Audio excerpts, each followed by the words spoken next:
Millions of years ago, Earth hosted predators that would make modern eagles seem almost delicate.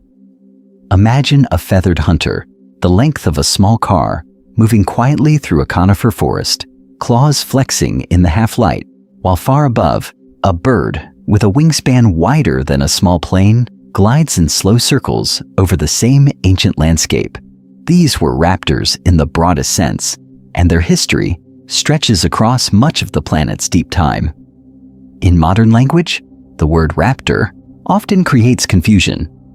In biology, it refers to birds of prey such as eagles, hawks, falcons, and owls, animals that hunt with sharp talons and hooked beaks.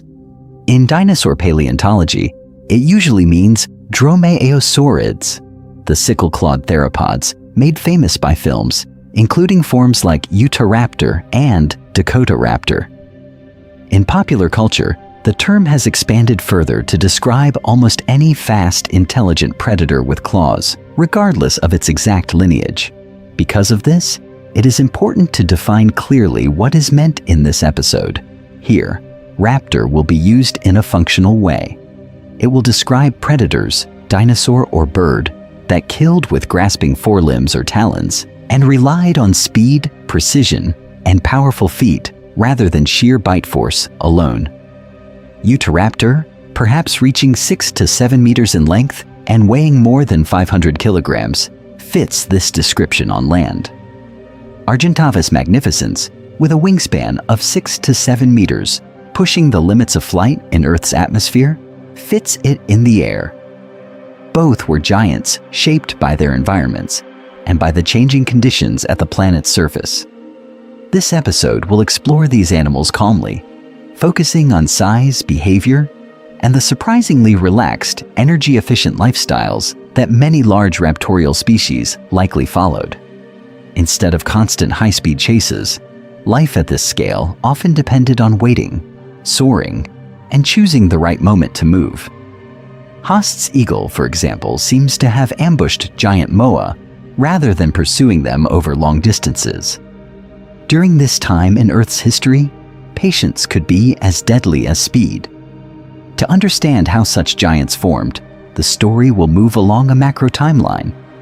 It will begin with early theropod origins on shifting continents, track the rise of giant feathered hunters as landmasses collided and separated, then follow the lineage forward to Ice Age sky tyrants that watched glacial landscapes from above. Over time, changing climates, sea levels, and vegetation zones repeatedly opened and closed opportunities for large raptorial predators. This process linked deep interior forces, such as mantle heat driving plate motion, with the lives of individual animals gliding or stalking at the surface. As a result, the story of giant raptors is also a story about the limits of flight, predation, and body size on a dynamic planet. How large can a running, clawed hunter become before its bones and muscles fail? How wide can wings spread before thin air and gravity impose a final boundary? In the next section, the journey will step back to the early theropods that set the stage for every later raptorial experiment. Yet the story of raptors does not begin with claws, feathers, or flight. Long before Utahraptor ran across floodplains, or Argentavis searched rising air currents, the planet itself had to change from a violent, molten world into a stable stage where large hunters could exist. To understand why giant raptors appear when they do, it is necessary to step back to a time when Earth had no forests, no animals, and not even continents in the familiar sense. In the earliest part of its history, shortly after it formed about 4.54 billion years ago, Earth was a restless young planet. Intense heat from constant impacts, radioactive decay, and internal compression kept most of the surface in motionless glow. Vast regions of molten rock covered the exterior. There were no solid continents, only a shifting magma ocean. The atmosphere above was thick and toxic, rich in carbon dioxide, water vapor, and volcanic gases, with almost no oxygen. Under such conditions, there were no ecosystems, only raw physical processes driven by gravity and heat. Over time, This extreme state began to change. As the rate of impacts decreased and some of the original heat escaped into space, the outer layers slowly cooled. Thin rafts of solid crust formed on top of the molten mantle, then sank, then formed again. This process of repeated creation and destruction eventually allowed more durable fragments to survive. Water vapor condensed into heavy clouds. Rains fell for long intervals, filling low areas on the surface and creating the first oceans. The planet still lacked stable continents, but the basic contrast between oceanic crust and lighter, more buoyant continental material had begun to appear. Because of this gradual cooling, the rigid outer shell of Earth eventually broke into separate plates. These plates moved over the softer mantle below, carried by slow convection driven by internal heat. Where plates pulled apart, new crust formed along long volcanic ridges. Where they collided, one plate could sink back into the mantle, generating chains of volcanoes and building early mountain belts. Over immense spans of time, small continental fragments collided, merged, and thickened into larger landmasses. The restless interior of the planet was quietly shaping the outlines of future continents. During this time, the supercontinent cycle began. Continents assembled into giant clusters, then rifted apart again in a repeating pattern that would later produce Columbia, Rodinia, Pannotia, and eventually Pangaea. Each configuration rearranged oceans, climate zones, and coastlines. As a result, different eras offered different habitats for large predators, from broad interior deserts to humid coastal plains and complex island chains. The world that would one day hold Utahraptor in the Jurassic and Argentavis in the Miocene rested on billions of years of such slow motion. Seen against this deep background, giant raptors are not random monsters dropped into history. They are specialized responses to particular arrangements of continents, climates, and ecosystems created by Earth's long interior evolution. The next step in the journey moves from this planetary foundation to the early theropods that first explored the raptorial way of life on land. To understand those theropod pioneers, the story must step even further back to a time when no creature walked on land at all. For most of Earth's early history, the planet's only living worlds were its oceans, spread above a thin changing crust and warmed from below by mantle heat. In these ancient seas, life began in simple form. Single-celled organisms floated in dark water, feeding on chemical gradients near hydrothermal vents or in shallow sunlit layers near the surface. Over time, some cells joined together, forming loose colonies that gradually became true multicellular bodies. This process produced soft, simple animals that filtered particles, grazed on microbial mats, or drifted passively as plankton. The oceans filled with life, but at first, almost nothing chased anything else. That balance changed when the first active hunters appeared. During this time, certain lineages evolved the ability to move quickly, sense their surroundings with greater precision, and seize other organisms. Early predators experimented with many designs.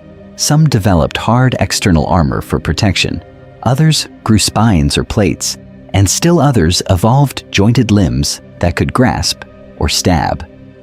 In Cambrian seas, animals such as anomalocaridids patrolled the water column, using large compound eyes and spiny frontal appendages to capture prey. As a result, the ocean became a landscape of pursuit, ambush, and defense. These early hunters established a pattern that would repeat many times in Earth's history. A raptorial lifestyle does not require feathers or even bones. It requires speed, accurate sensing, and specialized structures for holding struggling prey. Invertebrate predators in the Paleozoic achieved this with tentacles, hooks, and claws. Later, cephalopods refined it with flexible arms and sharp beaks. Each case followed the same general script: detect, close the distance, grasp, and subdue. Because of this recurring solution, the basic raptor idea existed long before any dinosaur formed. As vertebrates diversified in the seas, they joined this arms race. early jawed fishes developed stronger fins for bursts of speed and teeth for slicing flesh. Some armored fishes remained slow, but others streamlined their bodies and relied on fast strikes rather than heavy plating. During this time, the oceanic food web gained new levels as agile swimmers hunted other vertebrates instead of only invertebrates. Eventually, some vertebrates began to exploit shallow waters and then the margins of emerging continents. Limbs that once steered in water started to support weight on soft coastal sediments. Simple paddling motions turned into coordinated steps on land. The same principles that had guided successful marine predators, forward-facing senses, rapid acceleration, and effective grasping, were now being tested in air and on solid ground. The first true terrestrial proto-raptors would inherit this legacy, but they would not resemble the scaly movie monsters familiar from popular culture. Their bodies and their hunting tools would surprise modern expectations, and those unexpected forms lie just ahead. Before those unexpected hunters appear, the story pauses for a different kind of question. What exactly is a raptor? Is this a word that should belong only to modern birds of prey, as many ornithologists argue? Or has it grown into something larger over time? In modern zoology, the term often refers to living birds that seize prey with their feet. Eagles, hawks, falcons, and many owls share a common set of traits: keen vision, sharply curved beaks, and powerful talons that grip and pierce. During this time in Earth's history, such birds did not yet exist, but their later descendants would become some of the planet's most effective aerial hunters. Because of this established usage, some specialists prefer to keep raptor tightly linked to these living lineages. Paleontology and popular culture, however, have pulled the word in a different direction. In technical terms, the classic raptor dinosaurs belong to a group called Dromaeosaurids, small to large feathered theropods with stiffened tails and enlarged sickle claws on their second toes. When Jurassic Park presented agile, coordinated predators and called them velociraptors, that image spread rapidly. As a result, for many viewers, the word raptor now first suggests a ground-running dinosaur, not an eagle circling high above the crust. This raises a broader issue. Language does not stand still. Scientific terminology and everyday speech often move along related but separate paths. Over time, a term that began with a narrow meaning can expand, split, or shift, depending on how it is used in research papers, museum exhibits, and films. This process does not erase earlier meanings, but it can create layers that sit on top of one another. In this case, both the bird-focused meaning and the dinosaur-focused meaning remain active. For the purposes of this documentary, both major meanings will be used deliberately. When raptor refers to a dinosaur, it will point to dromaeosaurids and their closest relatives, the terrestrial hunters that carried sickle claws and feathered limbs across ancient continents. When it refers to birds, it will mean large predatory species such as eagles and their extinct giant kin that hunted from the air. The shared theme is raptorial adaptation, grasping forelimbs or feet, hooked beaks or jaws, and senses tuned to detect and track prey. With this clarified, the focus can narrow to two broad categories. The first includes the giant terrestrial raptors, such as Utah raptor and other large dromaeosaurids that moved across floodplains and forested valleys. The second includes giant flying raptors. Among them, enormous eagles and huge soaring birds that pushed the limits of flight in Earth's atmosphere. Both groups evolved very different bodies, yet both converged on similar hunting roles. Now that the vocabulary has been sharpened, the timeline can resume. The story can return to deep time, follow the rise of feathered theropods, and then trace the later emergence of truly gigantic birds of prey without confusion. The next stages will show how these lineages formed, spread across changing continents, and eventually produced the largest raptors the planet has ever seen. To understand those later giants, the story must step back to a quieter world, when the raptor line was measured in centimeters rather than meters. During this time, in the late Triassic and early Jurassic, Earth's land was gathered into one primary supercontinent, Pangaea. A single vast landmass stretched almost from pole to pole, surrounded by a global ocean and driven slowly by motions deep in the mantle. This enormous continent contained sharp environmental contrasts. Its coasts carried river plains, conifer forests, and swampy lowlands, but the interior lay far from moisture. Over time, that distance from the sea, combined with strong solar heating, produced broad desert belts across the central regions. Wind moved sand into towering dunes, and seasonal monsoons swept along the margins. On this harsh surface, early dinosaurs shared space with many other reptilian lineages, including crocodile relatives, early pterosaurs, and armored herbivores. Within this mixed community, one particular group of dinosaurs began to stand out. These were the theropods, bipedal, mostly carnivorous forms that moved on strong hind limbs and carried their bodies in a horizontal posture. Their hands were relatively large and flexible, tipped with curved claws. Their jaws held sharp, serrated teeth adapted for slicing flesh rather than grinding plants. At this stage in Earth's history, most of them were modest in size, closer to a modern dog or turkey than to a later tyrannosaur. Small body size and agility allowed these early theropods to exploit niches that larger, slower predators could not reach. They hunted small vertebrates, such as early mammals and lizard-like reptiles, and they likely fed on insects and other invertebrates when larger prey was scarce. Speed, binocular vision, and a finely tuned sense of balance helped them move quickly through complex terrain. This process of refining coordination, reaction time, and precision laid an important foundation for later raptorial behavior. Key skeletal features were already in place. Many early theropods had lightweight, air-filled bones that reduced mass without sacrificing strength. Long, stiffened tails acted as counterbalances, allowing sudden turns and rapid changes in posture during a chase. Their forelimbs, though still relatively simple, were already capable of grasping and pulling. Because of this, the basic body plan that would later characterize dromaeosaurid raptors and, eventually, birds had already formed in outline. Over time, natural selection acted again and again on this template. Slightly longer legs, slightly better depth perception, and slightly stronger tendons would accumulate across many generations. The result was not a sudden leap from small hunter to giant predator, but a long sequence of incremental changes. Each step made these theropods more efficient, more flexible, and more capable of filling new ecological roles. The giants introduced later in this story, feathered dromaeosaurids and enormous birds of prey, are the distant heirs of these early experiments. Their size, power, and specialized weapons grew from this modest beginning on Pangaea.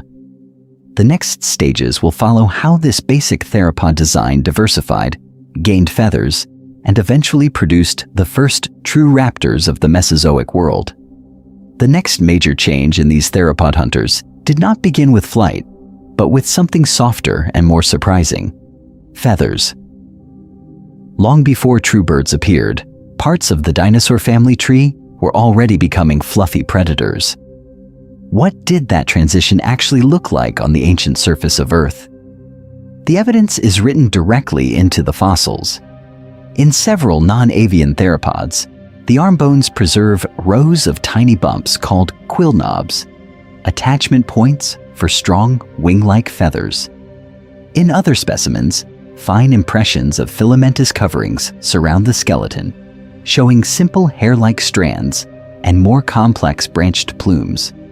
Nowhere is this clearer than in the early Cretaceous rocks of Liaoning in northeastern China.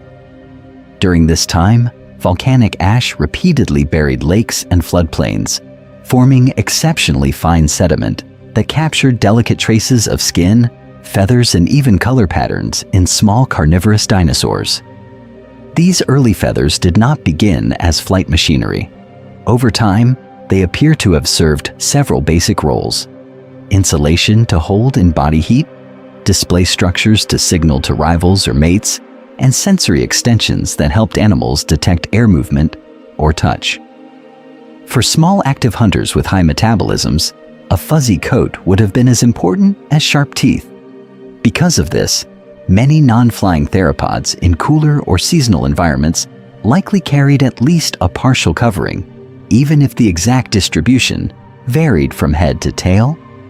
Within this broader radiation of feathered theropods, a more specialized branch formed that is central to the story of raptors. This branch is the Maniraptoran clade, a group that includes dromaeosaurids, troodontids, and the earliest true birds. Members of this lineage share a number of bird-like traits: long, stiffened tails, highly flexible shoulders, semi-lunate wrist bones that allowed the hands to fold like wings, and complex feathers on the arms and sometimes on the legs.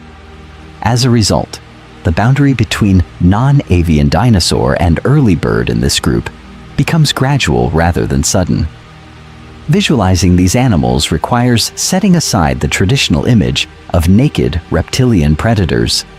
Instead, imagine mid-sized hunters the length of a human, moving through conifer forests and along river margins with shaggy arms, crested heads, and broad feathered tails acting as dynamic rudders.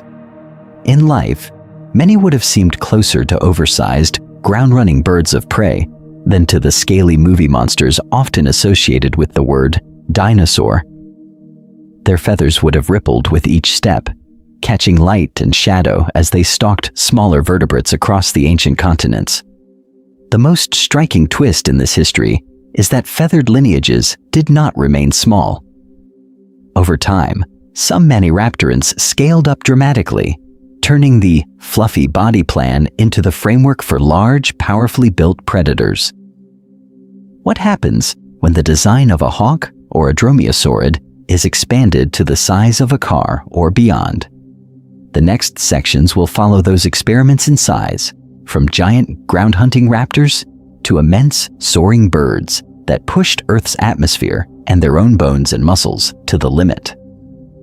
Scaling up that raptorial blueprint leads directly to one of the most distinctive dinosaur lineages, the dromaeosaurids. These were the dinosaurian raptors in the strict sense, a branch of small to medium theropods that carried a very specific toolkit. Their bodies formed a narrow, agile frame, but two features stood out immediately: a stiffened tail and a single oversized claw on the second toe of each foot. The tail was not simply long, it was reinforced by bundles of bony rods that ran along the vertebrae, turning it into a dynamic counterweight. During this time, as these animals ran or pivoted, the tail acted like a balancing pole, allowing sudden turns without losing footing. The famous sickle claw, held off the ground when walking, formed a sharp, strongly curved weapon that could be driven into prey. Because of this combination, dromaeosaurids were built for precise movement as much as for force. Fossils from China, Mongolia, and other regions show that many members of this group carried feathers. Impressions of veined feathers along the arms and tail reveal that their surfaces were not bare reptilian scales, but layered coverings that controlled heat and aided display. Over time, this feathered coating linked them even more clearly to birds, which share the same underlying skeletal plan. In a sense, dromaeosaurids occupied a position near the boundary between the classic non-avian dinosaurs and the earliest true birds. How did these animals hunt? Evidence from limb proportions and joint structure suggests short bursts of speed rather than marathon chases. Their long legs, grasping hands, and that enlarged toe claw point toward ambush attacks, where a predator waited in cover and then accelerated rapidly toward its target. The claw seems best suited for gripping and pinning, helping to hold struggling prey while the jaws and forelimbs did most of the damage, As a result, the cinematic image of dromaeosaurids wildly slashing with every leap is likely exaggerated. Most known species were modest in scale. Many were roughly turkey to wolf-sized, with lengths of 1 to 2 meters and masses measured in a few kilograms to perhaps several tens of kilograms. In Cretaceous ecosystems across the continents, this made them important mid-tier predators, hunting small dinosaurs, mammals and reptiles, and sometimes scavenging larger carcasses. They filled a role similar to that of modern foxes, jackals, or medium birds of prey on the present-day planet. Popular culture often focuses on one name, Velociraptor. In reality, the real Velociraptor mongoliensis was closer to a large turkey in size, with a skull around 20 centimeters long and a body built for agility rather than sheer bulk. The movie Raptors were closer to larger relatives such as Deinonychus, scaled up again for dramatic effect. This gap between fiction and the fossil record raises an important question. If the true Velociraptor was small, did any dromaeosaurids ever approach the giant predators of their time? They did. In later segments, the focus will shift to those rare lineages, animals like Utahraptor and Dakotaraptor, that pushed this design toward car-sized bodies, turning the classic sickle-clawed hunter into something far more imposing. How did their bones, muscles, and even feathers adapt as their mass increased? And what limits did Earth's gravity and atmosphere impose on such predators? To understand those giants, the familiar image of a raptor must first be reset. Popular culture has created a very specific predator: tall, scaly, hyper-intelligent hunters that stalk dark corridors and open doors. This image is powerful, but it does not match the real animals that once moved across Earth's surface. In the films, the name Velociraptor is used for these predators. The actual Velociraptor, however, was a much smaller dinosaur. It stood roughly at a person's knee, with a body length similar to a large turkey, rather than a human. Its snout was long and low, more like a narrow tapered blade than the deep, boxy skull shown on screen. Evidence from the crust of ancient deserts in Mongolia indicates that this animal lived in dry, open environments, where speed and agility were more important than towering height. Fossil impressions and bone surface textures indicate that real Velociraptor was covered in feathers. Long quill-like structures attached along the forearm gave it a wing-like outline, and filamentous feathers likely covered much of its body. During this time, feathers were not only for flight, they also provided insulation and display. Because of this, the true animal would have looked less like a naked reptile and more like a lean, predatory ground bird with a long tail and a sickle-shaped claw. Behavior was probably different as well. The movie Raptors communicate constantly, shrieking and coordinating elaborate pack ambushes. In contrast, the real animal's brain case and inner ear suggest a capable predator, but not a mammal-like strategist. It likely hunted smaller prey, scavenged when possible, and conserved energy rather than charging endlessly. This process of energy budgeting is seen in many living predators, from large cats to modern birds of prey. So what do the film creatures resemble? In size and general proportions, they are closer to larger dromaeosaurids, such as Deinonychus. Even then, intelligence, speed, and coordinated tactics are exaggerated. Over time, this hybrid image has become the default raptor in the public mind, blending several species into one dramatic form. To anchor the real scale, imagine a person standing beside a true velociraptor. The animal reaches only to the knee, feathers ruffled, tail held straight for balance. Now place the same person next to a Utahraptor silhouette. The outline rises to shoulder height or beyond, with a body several meters long and a much deeper frame. In a single comparison, the jump from familiar movie predator to genuine giant becomes clear. Pop culture has also shaped fear. The on-screen animals are constantly active, screaming, leaping, and attacking in bright, exposed spaces. Scientific evidence instead points to predators that were often more patient and opportunistic, watching, stalking, and striking when success was most likely. As a result, real dromaeosaurids were probably quieter and more energy efficient than their fictional counterparts, though still dangerous within their ecosystems. At this point, the mental image of a raptor can be gently adjusted. From a scaly corridor monster to a feathered ground-running hunter, often subdued in appearance, but still built around that signature claw. With that updated picture in place, the stage is set to examine what happened when this design scaled up and when some lineages approached the physical limits imposed by Earth's gravity and atmosphere. When the classic raptor design is scaled up toward the limits of Earth's gravity and atmosphere, it takes on a very different presence. Instead of a waist-high hunter weaving through undergrowth, imagine a predator as long as a car and as heavy as a modern lion pride combined, standing quietly among early Cretaceous trees. Utahraptor austramazorum is one of the largest dromaeosaurids known from the fossil record.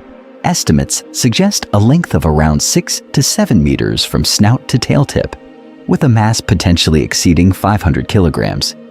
In life, such an animal would have towered over an adult human and completely dwarfed the familiar velociraptor, which was closer to turkey size. The same basic plan was present, but every element was enlarged and reinforced. The most striking feature remained the sickle-shaped claw on the second toe. In Utahraptor, this claw may have reached 20 to 30 centimeters along its outer curve, anchored to a toe supported by strong tendons and robust bones. Its legs were not the long, ultra-slender limbs of a pure sprinter. Instead, they were thick and muscular, better suited for powerful short-range acceleration and holding struggling prey. The skull carried deep jaws lined with recurved teeth, and the entire frame was heavily built, with strong hips and a deep chest that suggest significant muscle mass along the back and tail. During this time, the region that would become the state of Utah lay within a warm seasonal landscape on the western margin of a growing continental interior. River systems spread across broad floodplains, channels shifted, overbank floods deposited new sediment, and low areas filled with wetlands and shallow lakes. Conifer forests and patches of ferns and cycads covered the surface, creating shaded corridors and open clearings.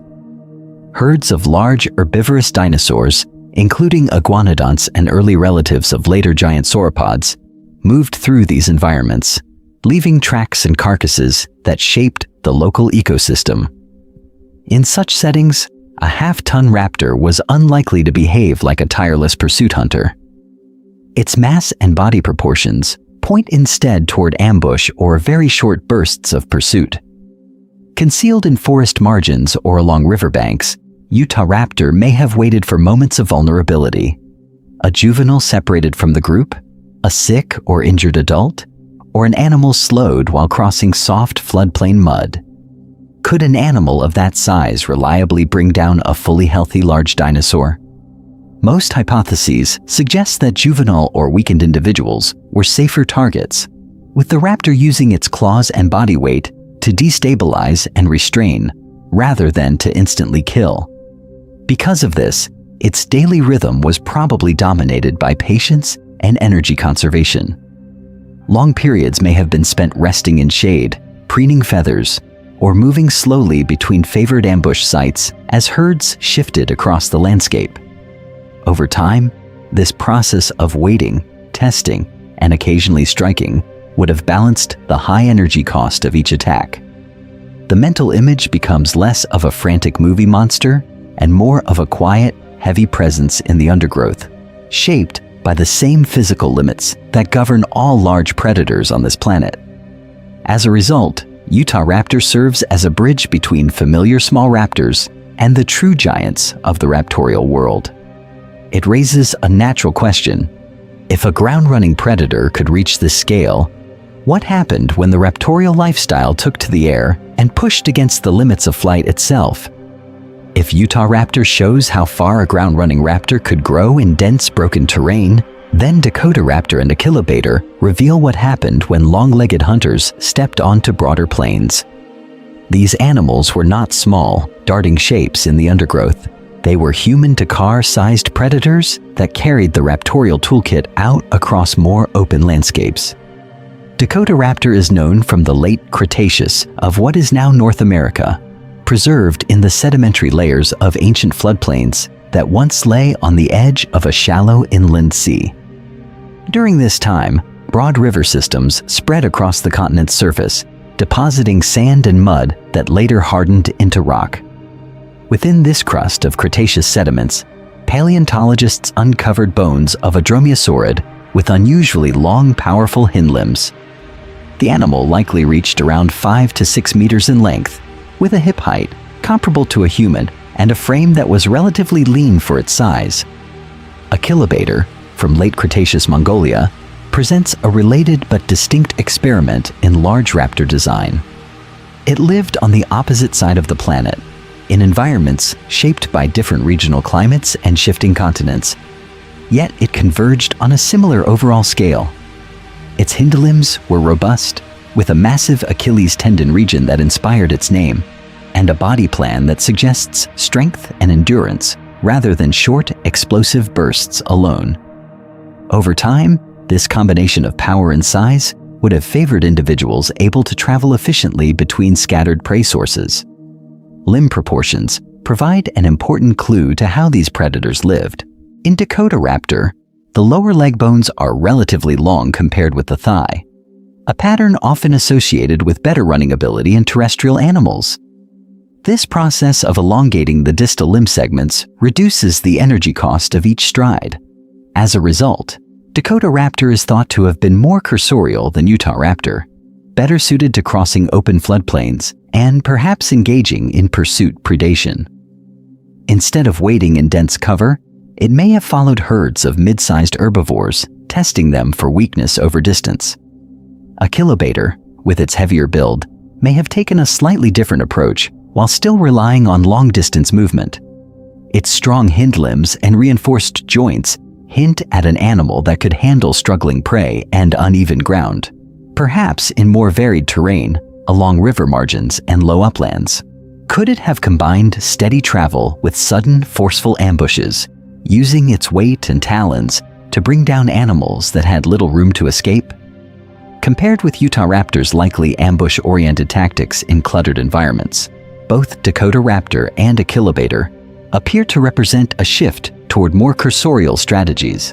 They were still close-range grapplers, armed with sickle claws and grasping forelimbs, but their legs indicate a greater emphasis on covering ground, patrolling larger territories, and targeting prey that moved in the open. Because of this, they bridged the gap between dense habitat pouncers and the roaming pursuit hunters seen in later mammalian predators. Taken together, these lineages show that the raptor body plan repeatedly pushed toward the upper limits of size across different continents. In North America and Asia, separated by oceans and deep mantle processes driving plate motion, large dromaeosaurids independently explored similar solutions: longer legs, strong tendons, and a balance between speed and control. This convergence hints at shared ecological pressures on opposite sides of the planet. It also prepares the way for another question. What happened when the raptorial toolkit left the ground entirely and the race for size continued in the air? On land, there was a hard ceiling that even the most ambitious raptors could not break. Their claws, feathers, and balance allowed remarkable size and power, but not the towering bulk of a Tyrannosaurus.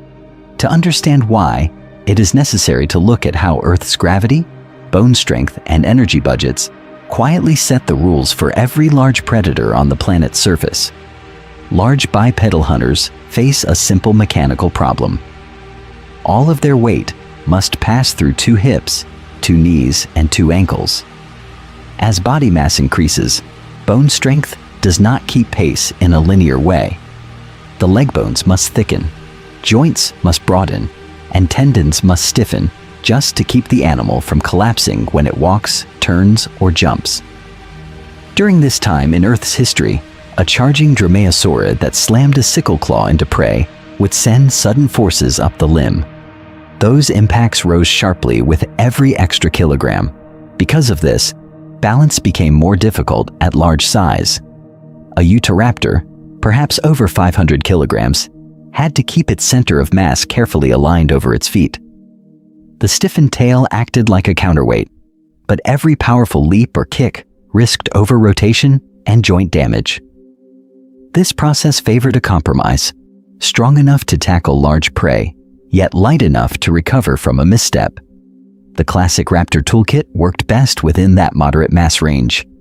Long, grasping forelimbs, a flexible spine, and the famous sickle claws were designed for quick adjustments and precise strikes, not for the slow, crushing contests that suited heavier theropods. Over time, as dromaeosaurids scaled up, their legs had to become more column-like and their movements less acrobatic. Each step toward greater size made the claws less like scalpels of speed and more like heavy hooks that were harder to place accurately. Energy also set strict limits. Large predators burn through calories simply by existing. They need abundant, predictable prey to replace that lost energy. In fluctuating environments, extreme size becomes a liability. A drought, a cold snap, or the loss of a key herbivore can remove the energy base that supports the largest hunters. Utahraptor scale raptors likely lived in ecosystems where medium to large herbivores were common, but not as massive or numerous as the prey that sustained giant tyrannosaurids. This contrast helps explain why some theropod lineages evolved massive skulls and crushing bites instead of ever larger claws. A Tyrannosaurus could stand like a moving pillar of bone and muscle, let prey come into range, and end the hunt with a single, devastating bite. In dromaeosaurids, the head remained relatively light, while the feet and forelimbs stayed specialized for slashing and gripping. As a result, their most efficient design stayed at a smaller scale. Taken together, these mechanical and ecological pressures suggest that animals around the size of Utahraptor represent the upper limit for functional land-based raptors under Earth's present gravity and atmosphere. To push the raptorial toolkit further, evolution had to change one of the key variables: the way weight is supported. The next step in the story shows what happened when those talons left the crust behind and the race for size unfolded in the thinner, colder realm above the surface. Before following those talons into the air, it helps to pause and consider a more immediate question.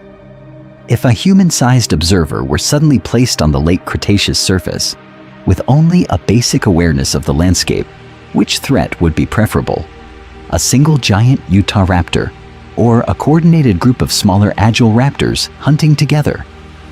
This scenario highlights the different ways size and behavior shaped risk. A Utahraptor, perhaps 6 to 7 meters long and weighing several hundred kilograms, carried immense momentum. Its leg muscles, tail, and spine formed a powerful system that could drive a sickle claw forward with tremendous force. At close range, one well-placed kick or bite could end any encounter almost instantly. Its reach also meant that even a short lunge might cover the distance a human could cross in several steps. A pack of smaller raptors, closer to the classic dromaeosaurid body plan, would be less overwhelming individually, but dangerous through coordination. Multiple sets of eyes could track movement from different angles. Several bodies could probe for weaknesses, test reactions, and attack from the sides or rear. Over time, this process of circling and feinting would make it difficult for a human-sized animal to keep every approach in view. The risk would not come from one decisive strike, but from being worn down and cornered. However, neither option should be imagined as a mindless, non-stop assault. During this time in Earth's history, large predators still had to manage energy carefully. Muscles produced heat, injuries took time to heal, and every failed chase represented lost reserves. Because of this, both a giant Utahraptor and a pack of smaller hunters would likely rely on ambush, short bursts of motion, and careful choice of targets, rather than charging every moving shape on the plain. Terrain would further reshape the balance. In dense forest, with broken ground, fallen trunks, and narrow sightlines, a huge animal would struggle to accelerate and turn. Smaller raptors could slip between obstacles, appear suddenly at close range, and use the cluttered crust of the forest floor to mask their approach. In that setting, many small hunters might be more dangerous, as a human-sized body would have limited space to retreat or change direction. On an open plain, the equation shifts. Here, a single giant could be seen from farther away. But if it chose to commit, its long stride and mass would give it a decisive advantage. There would be fewer objects to break its charge and fewer places to hide. As a result, one successful ambush from long grass or a low rise could be enough. Hold that choice in mind. One massive land-based raptor, or many smaller ones. The next step in the story asks how those same trade-offs of size, reach, and energy played out when raptorial hunters left the ground and the greatest dangers began to fall from the sky. Once raptorial hunters began to dominate the ground, another path slowly opened above them. Over millions of years, some of the same small, agile theropods that shared landscapes with giants like Utahraptor started to change in ways that would eventually let them leave the surface entirely. What does it take for a land predator to become a creature of the air? During this time, a particular branch of theropods, called Maniraptorans, began to experiment with their forelimbs. Bones in the arm and wrist elongated and became more flexible. Claws at the tips remained sharp, but feathers that once may have served only for insulation or display grew longer and stiffer. As a result, the forelimb slowly shifted from grasping limb to proto-wing, even while the rest of the body still moved and hunted on the ground. The skeleton changed as well. Vertebrae in the tail fused into stiffer units, and the tail itself became shorter in some lineages, turning from a heavy counterbalance into a dynamic stabilizer. Hollow spaces spread through the bones, lightening the frame without losing strength. This process did not happen quickly. Over time, generation after generation carried slightly lighter bodies, slightly broader feathered surfaces, and slightly more bird-like shoulders and chests. Early in this transition, many of these animals were already predators. Fossils of early birds and their close relatives show teeth suited for gripping insects and small vertebrates, along with claws capable of seizing prey on branches or on the forest floor. Some likely scavenged carrion when the chance arose. In dense woodland environments, a light, feathered body that could scramble up trunks, glide between branches, and pounce from above offered new ways to hunt the same small animals that once had to be chased purely on foot. Flight itself did not appear in a single step.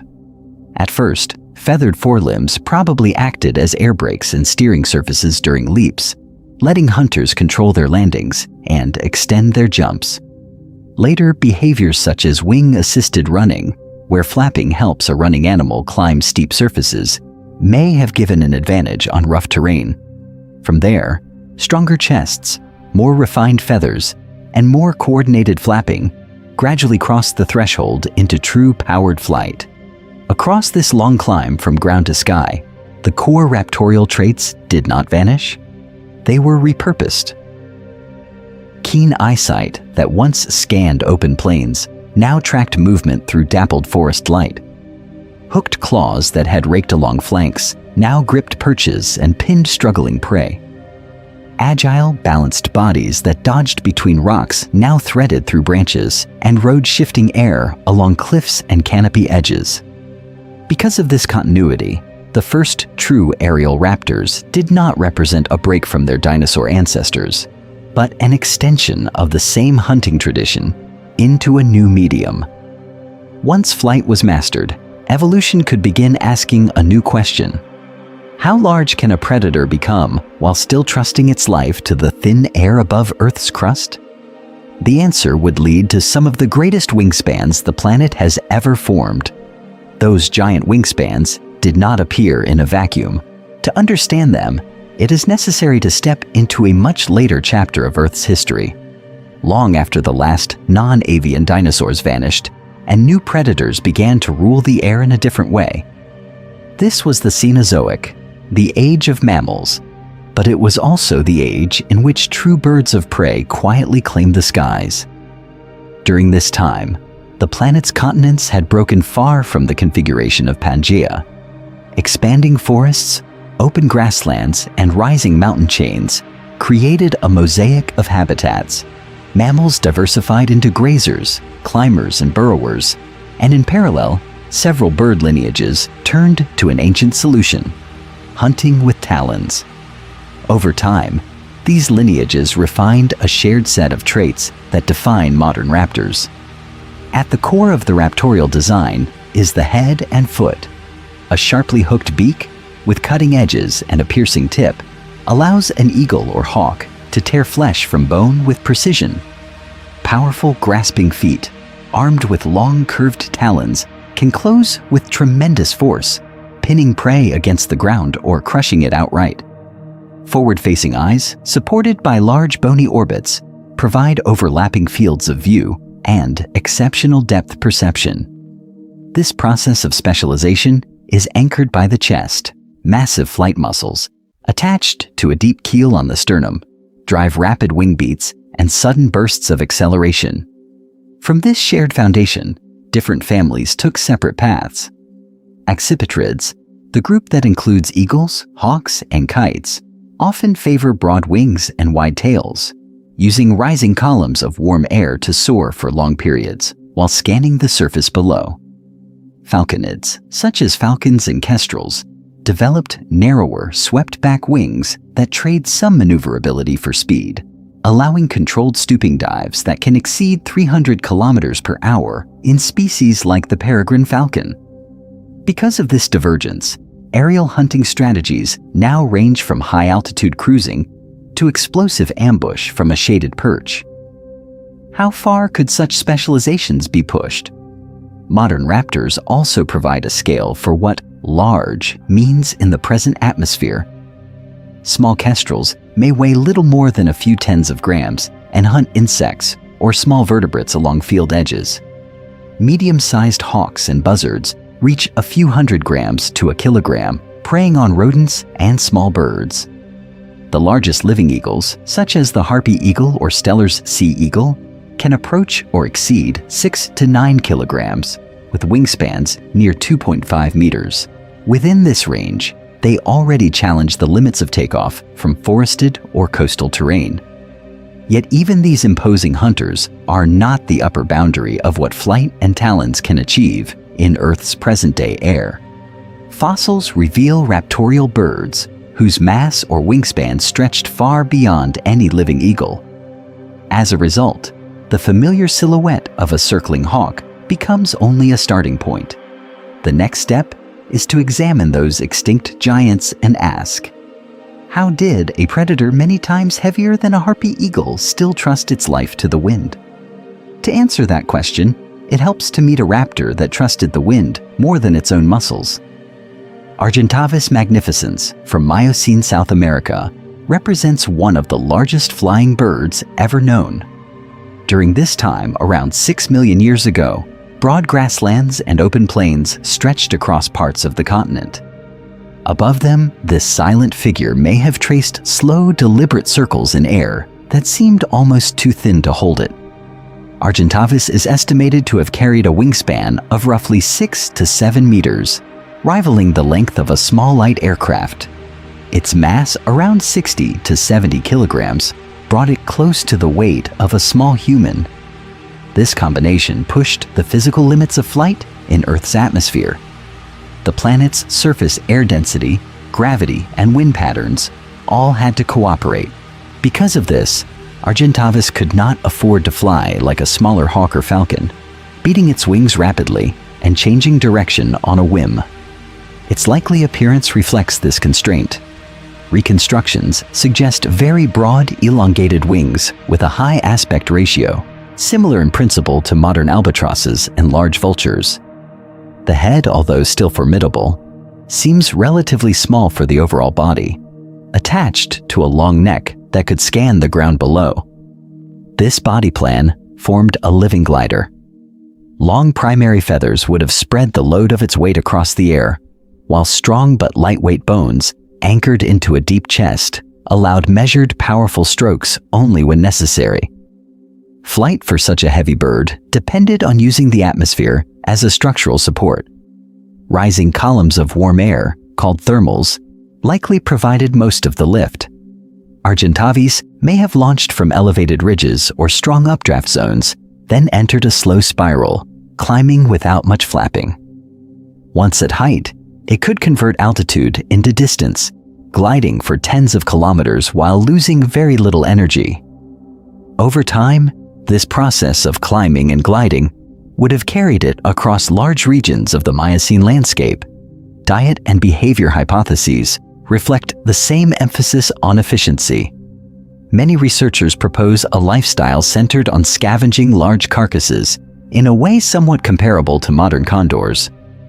Opportunistic predation on smaller or weakened animals was also likely. A bird that heavy would avoid risky chases or complex aerial maneuvers. Instead, it probably relied on sharp eyesight, patience, and the ability to reach distant food sources faster than ground-based competitors. It is possible to imagine drifting with Argentavis high above the Miocene plains. The land below is patterned with rivers, sparsely wooded areas, and herds of grazing mammals. The air is quiet, except for the soft rush along its wings. It does not hurry. It simply tilts, adjusts, and allows the rising heat from the planet's surface to carry it. From this height, a carcass glinting in the sun or a sudden movement in the grass becomes a signal worth investigating. Was this the true nature of many giant raptors? Not constant attackers, but relaxed monarchs of the sky, ruling through patience and reach more than speed? The answer becomes clearer when the focus shifts from the open air back down to the ground, where other giant predators used a very different strategy to dominate their worlds. Yet there is a quiet question hiding beneath those relaxed monarchs of the sky. Can a raptor become too large for flight to remain possible at all? At what point does adding more mass turn each wing beat into a losing battle against gravity, even if the wings themselves continue to grow broader and longer? In principle, a bird could keep increasing in size as long as its wings and flight muscles scale up with its body. In practice, this process runs into strict physical limits. Muscles can only generate a certain amount of power for each kilogram of mass. As body weight rises, the demand for lift rises as well, but muscle power does not keep pace. Over time, the animal reaches a threshold where flapping hard enough to take off or climb becomes dangerously close to impossible. Aerodynamic constraints add further pressure. One of the key parameters is wing loading, which is the animal's weight divided by its wing area. High wing loading forces higher flight speeds to stay aloft. Because of this, very heavy birds must move through the air quickly, which raises the minimum safe speeds for both takeoff and landing. Air density, which changes with altitude and temperature, also affects how much lift a given wing can generate. Thin, hot air makes everything harder. Argentavis magnificens appears to sit just under this ceiling. This giant raptor, with a wingspan of perhaps 6 to 7 meters, likely weighed around 60 to 70 kilograms. During this time in Earth's history, such a mass placed it near the upper limit for flapping flight in the planet's present atmosphere. To function, it probably relied on very specific conditions: broad open terrain, strong thermals rising from sun-heated ground, and steady winds that it could use to soar rather than beat its wings continuously. Takeoff for such a bird was not a simple leap. Argentavis may have needed to run downhill, launch from ridges, or wait for powerful updrafts. Landing carried equal risk. High wing loading would have forced relatively fast approach speeds, so any misjudgment of wind or slope could have led to injury.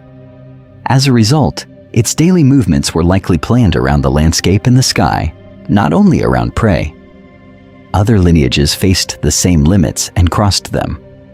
When mass and wing loading pushed beyond what flapping flight could sustain, some large birds abandoned the air entirely and became ground-dwelling specialists.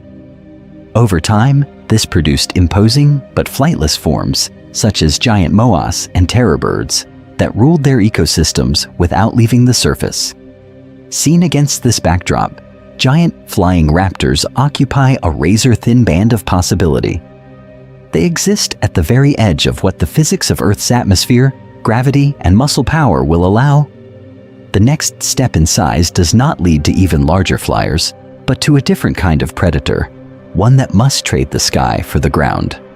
The contrast between these paths reveals how finely balanced the largest airborne hunters truly were.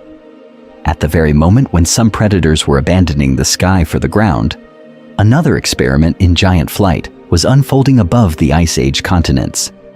Imagine a bird gliding silently over herds of mammoths and ground sloths, its shadow passing like a slow-moving cloud. What does a raptor look like when it is built not for forests or cliffs, but for an open world of ice, grass, and bone? During this time, one of the most characteristic giants of North America was Teratornis merriami. This large teratorn, related to New World vultures but distinct from them, carried a wingspan of roughly 3.5 to 4 meters.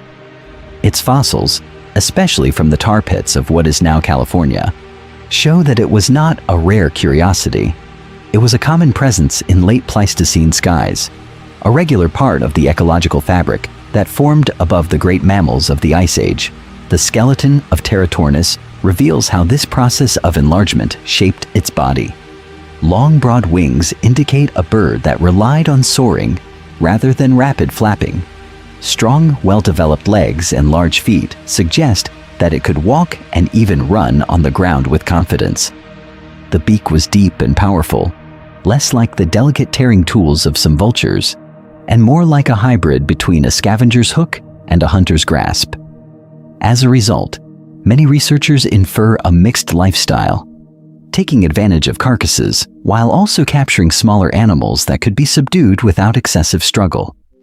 To understand why such a bird thrived, the wider landscape must be considered. During the late Pleistocene, the planet's climate supported sprawling grasslands, open woodlands, and cold steppes. On these surfaces moved mammoths, mastodons, giant bison, ground sloths, and large carnivores such as dire wolves and saber-toothed cats. Their lives and deaths produced a continuous flow of meat, tendon, and hide. Because of this, the air above became a highway for scavengers and opportunistic predators, and Teratornis was positioned to exploit that resource in a highly efficient way. Its main tool was not speed, but patience. Teratornis likely spent much of its day riding columns of rising warm air, scanning plains and valleys with sharp vision. From high altitude, a fallen mammoth or a struggling herbivore would stand out as a change in color and movement against the ground. Over time, individuals that mastered this low-energy, high-awareness style of flight could patrol vast territories while spending relatively little effort. Seen this way, the life of Teratornis was a quiet drama. Long stretches of near-motionless gliding were punctuated by decisive descents, either to join other scavengers at a carcass or to seize a smaller animal caught in the open. How did such aerial strategies compare with those of the largest soaring birds from earlier in Earth's history, when different continents and climates set their own limits on size and flight? In earlier skies, giants such as Teratornis ruled by gliding, using height and distance as their main advantages. In New Zealand, a very different experiment in raptor power unfolded. Here, the largest eagle known to science, Haast's eagle, turned sheer mass and sudden acceleration into its primary weapons. Haast's eagle, Hyraetus morae, did not match Argentavis or Teratornis in wingspan, reaching only about 3 meters from tip to tip. Its body, however, told another story. With a mass comparable to a small lioness, it compressed the weight of a terrestrial predator into the frame of a bird. As a result, it stood at the edge of what Earth's atmosphere could reasonably support in flapping flight. New Zealand during this time was an isolated fragment of continental crust, separated from other landmasses and lacking native land mammals. Dense, temperate forests, river valleys, and open clearings were dominated instead by giant, flightless moa. Some moa species stood around 3 meters tall and weighed several hundred kilograms. Because of this absence of mammalian carnivores, Haast's eagle rose to fill a role usually taken by big cats or hyenas on other continents. This environment shaped its hunting strategy. Rather than soaring widely in search of carcasses, Haast's eagle likely waited in the forest canopy or on high perches overlooking clearings. From there, it could remain motionless while moa moved below, browsing on leaves and branches. When an opportunity appeared, the eagle would drop almost vertically, converting height into speed in a brief, violent plunge. The impact of such a strike has been compared to a cinder block falling from several stories. Massive talons, some estimates suggesting claws as long as a human finger, drove into muscle and bone.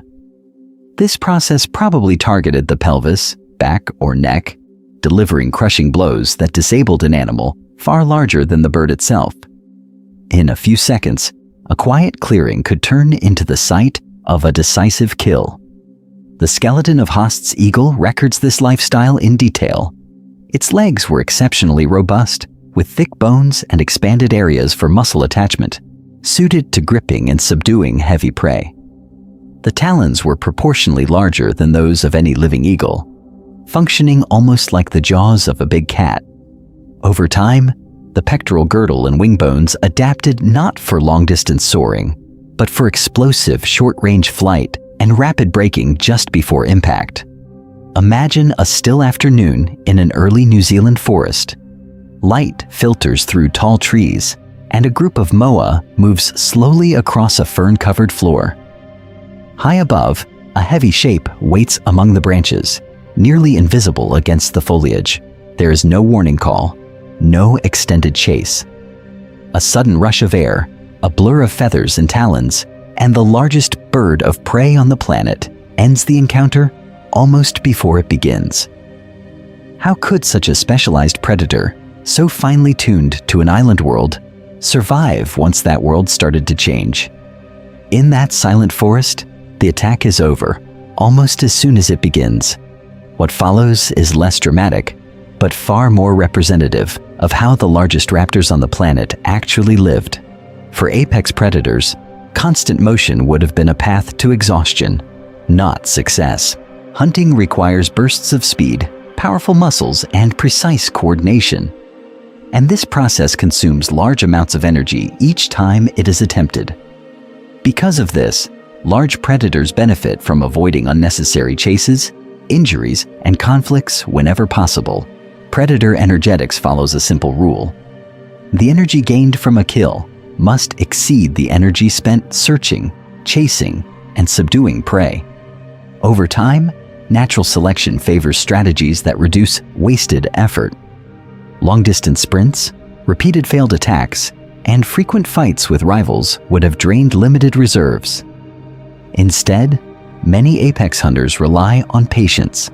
They rest, watch, and move only when the chances of success are high. This pattern can be seen in large cats on the modern Earth, and it almost certainly shaped the daily rhythms of giant raptors in earlier periods of the planet's history. A large dromaeosaurid, such as Utah Raptor, did not spend every hour racing across its habitat.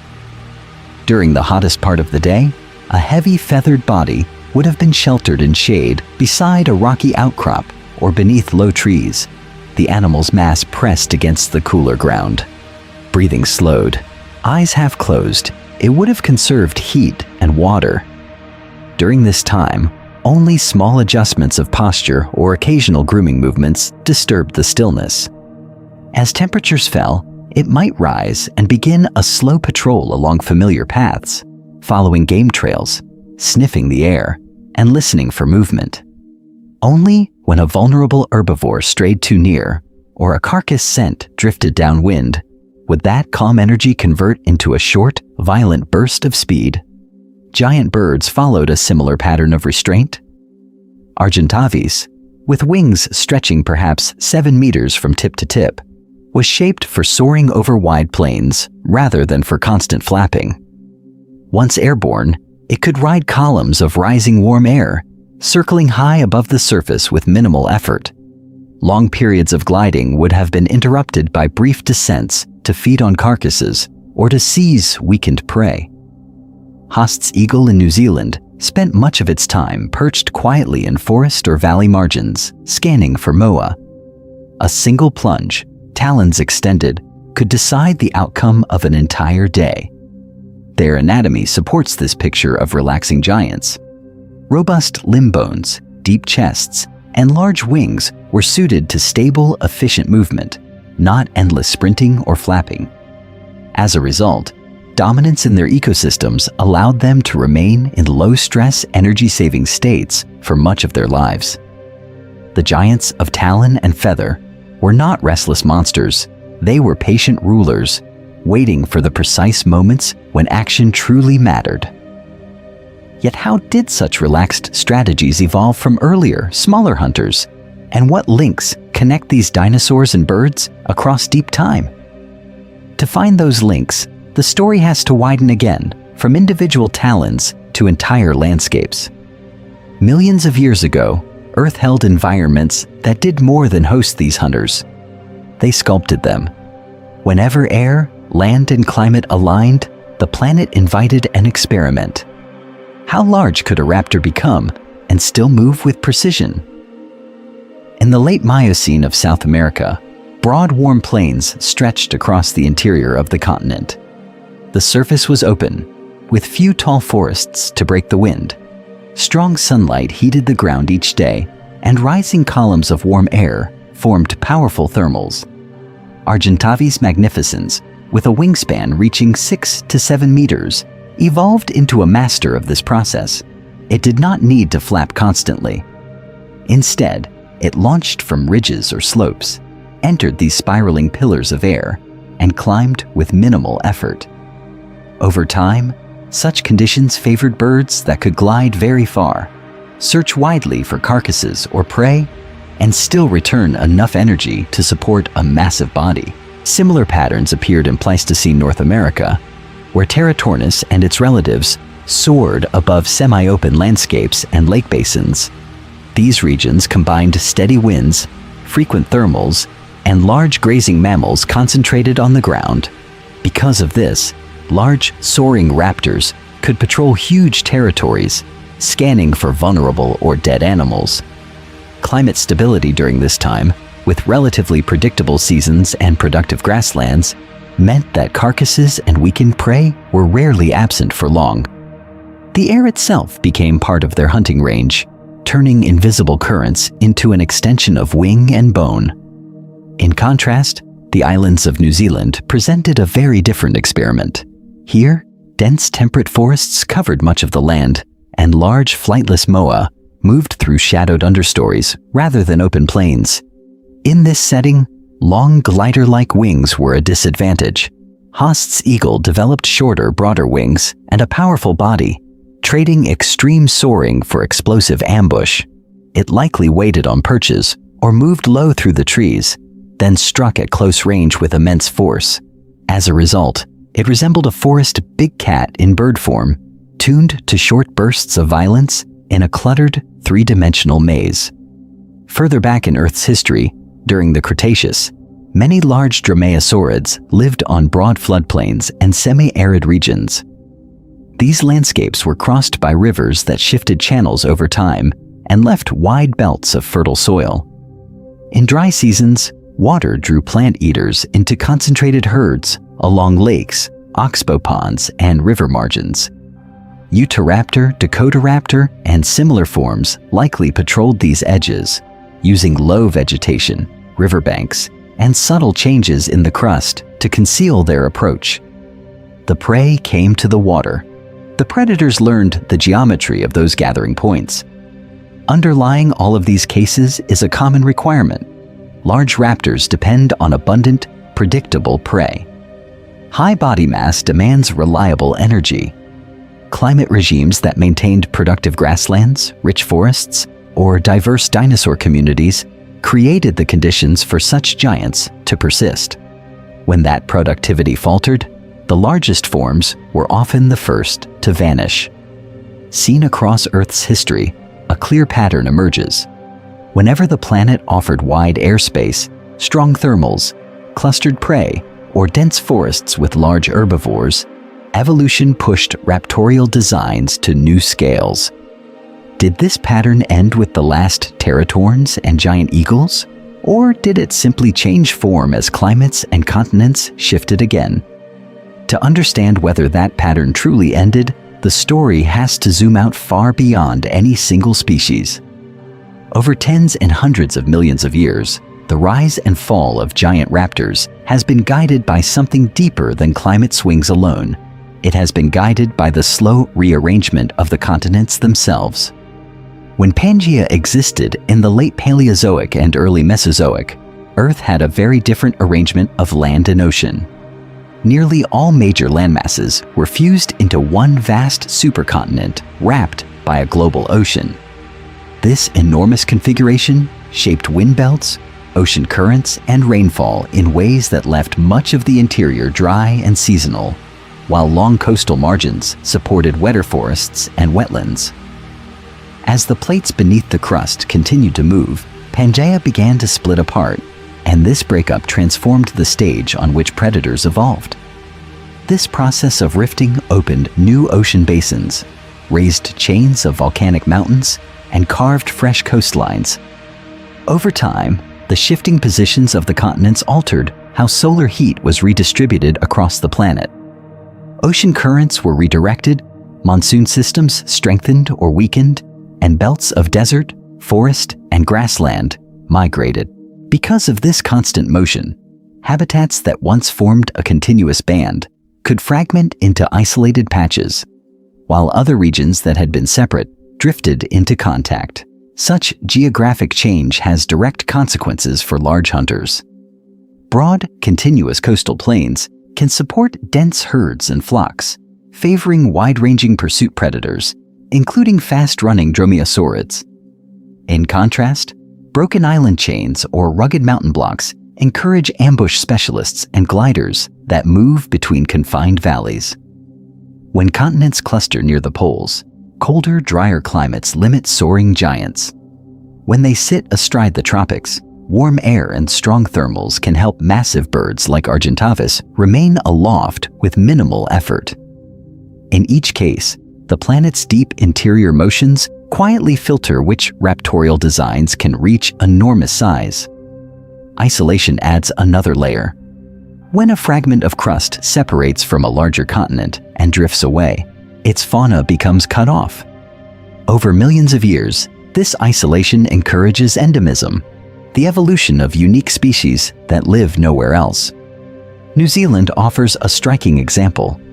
Long separated from other landmasses, it developed giant, flightless herbivores, the moa, and lacked large mammalian carnivores. Into that vacant role stepped Haast's eagle, a bird with the mass of a small lion that hunted prey far larger than itself. Without continental predators crossing in, such an apex raptor could dominate the island's surface. Across Earth's history, earlier supercontinents like Rodinia and later dispersed configurations repeated the same pattern.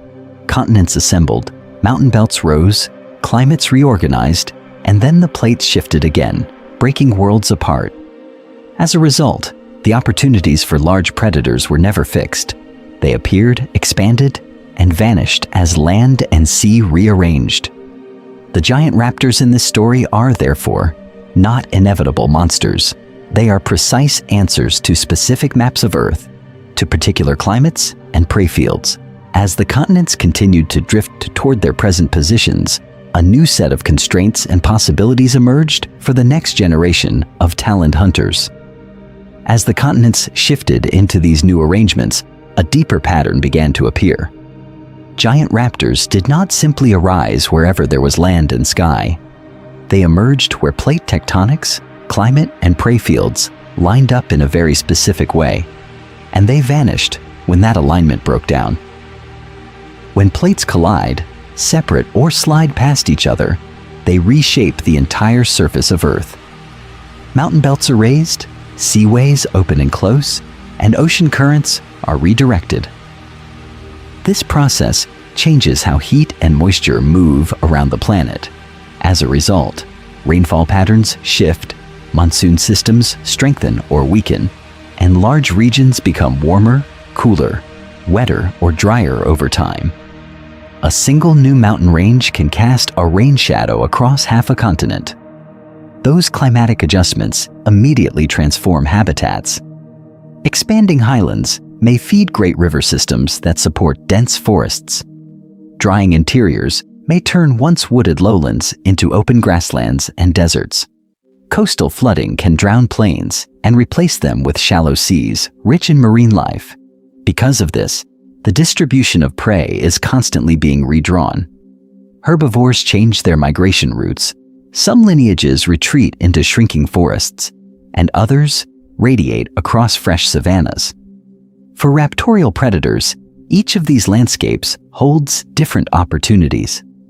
Broad, windswept plains with strong, predictable updrafts favor soaring scavengers such as Argentavis and other giant teratorn-like birds. Their long wings and relatively light bodies were tuned to glide for long distances over carcass-rich steppe, where large grazing mammals or other megafauna provided steady food. On isolated islands, where native mammals were rare or absent, the same tectonic and sea level changes created refuges for giant birds of prey such as Haast's eagle, which evolved massive talons and powerful bodies to hunt large, flightless herbivores. Earlier in Earth's history, richly vegetated continents connected into wide landmasses could support herds of dinosaurs and other large vertebrates. In those settings, big dromaeosaurids such as Utahraptor and Dakotaraptor occupied the role of ground-based raptors, using strong legs and enlarged sickle claws to exploit dense prey communities. Their success depended on environments that could sustain both large plant eaters and the predators that followed them. What happens when those environments begin to fragment? The same tectonic forces that create these niches also threaten them. As plates continue to move, ocean gateways close, interior regions dry, and temperatures swing. Forests that once sheltered ambush hunters may retract into narrow bands along coasts or mountains. Grasslands that once supported soaring scavengers can be replaced by colder, patchier habitats, breaking the reliable wind patterns and carcass supplies those birds required. Specialized giants are often the first to suffer when the process outcome loop turns against them. Their large bodies demand abundant food, and their finely tuned wings, legs, or claws match only a narrow range of climates and terrains. When change arrives faster than evolution can respond, these raptors disappear from the record. The rocks preserve their bones, but not the vanished winds and forests that sustained them. In the next phase of this story, the loop tightens further. What happens when rapid climate swings, human expansion, or sudden ecological shocks strike the last great raptors of land and sky? When rapid change closes in on ancient raptors, another question suddenly appears on the horizon. Could a predator on the scale of Utahraptor ever rise again on the modern planet? The continents are still drifting, climates are still shifting, and life is still experimenting. Yet the world that formed Utahraptor is not the world that exists today.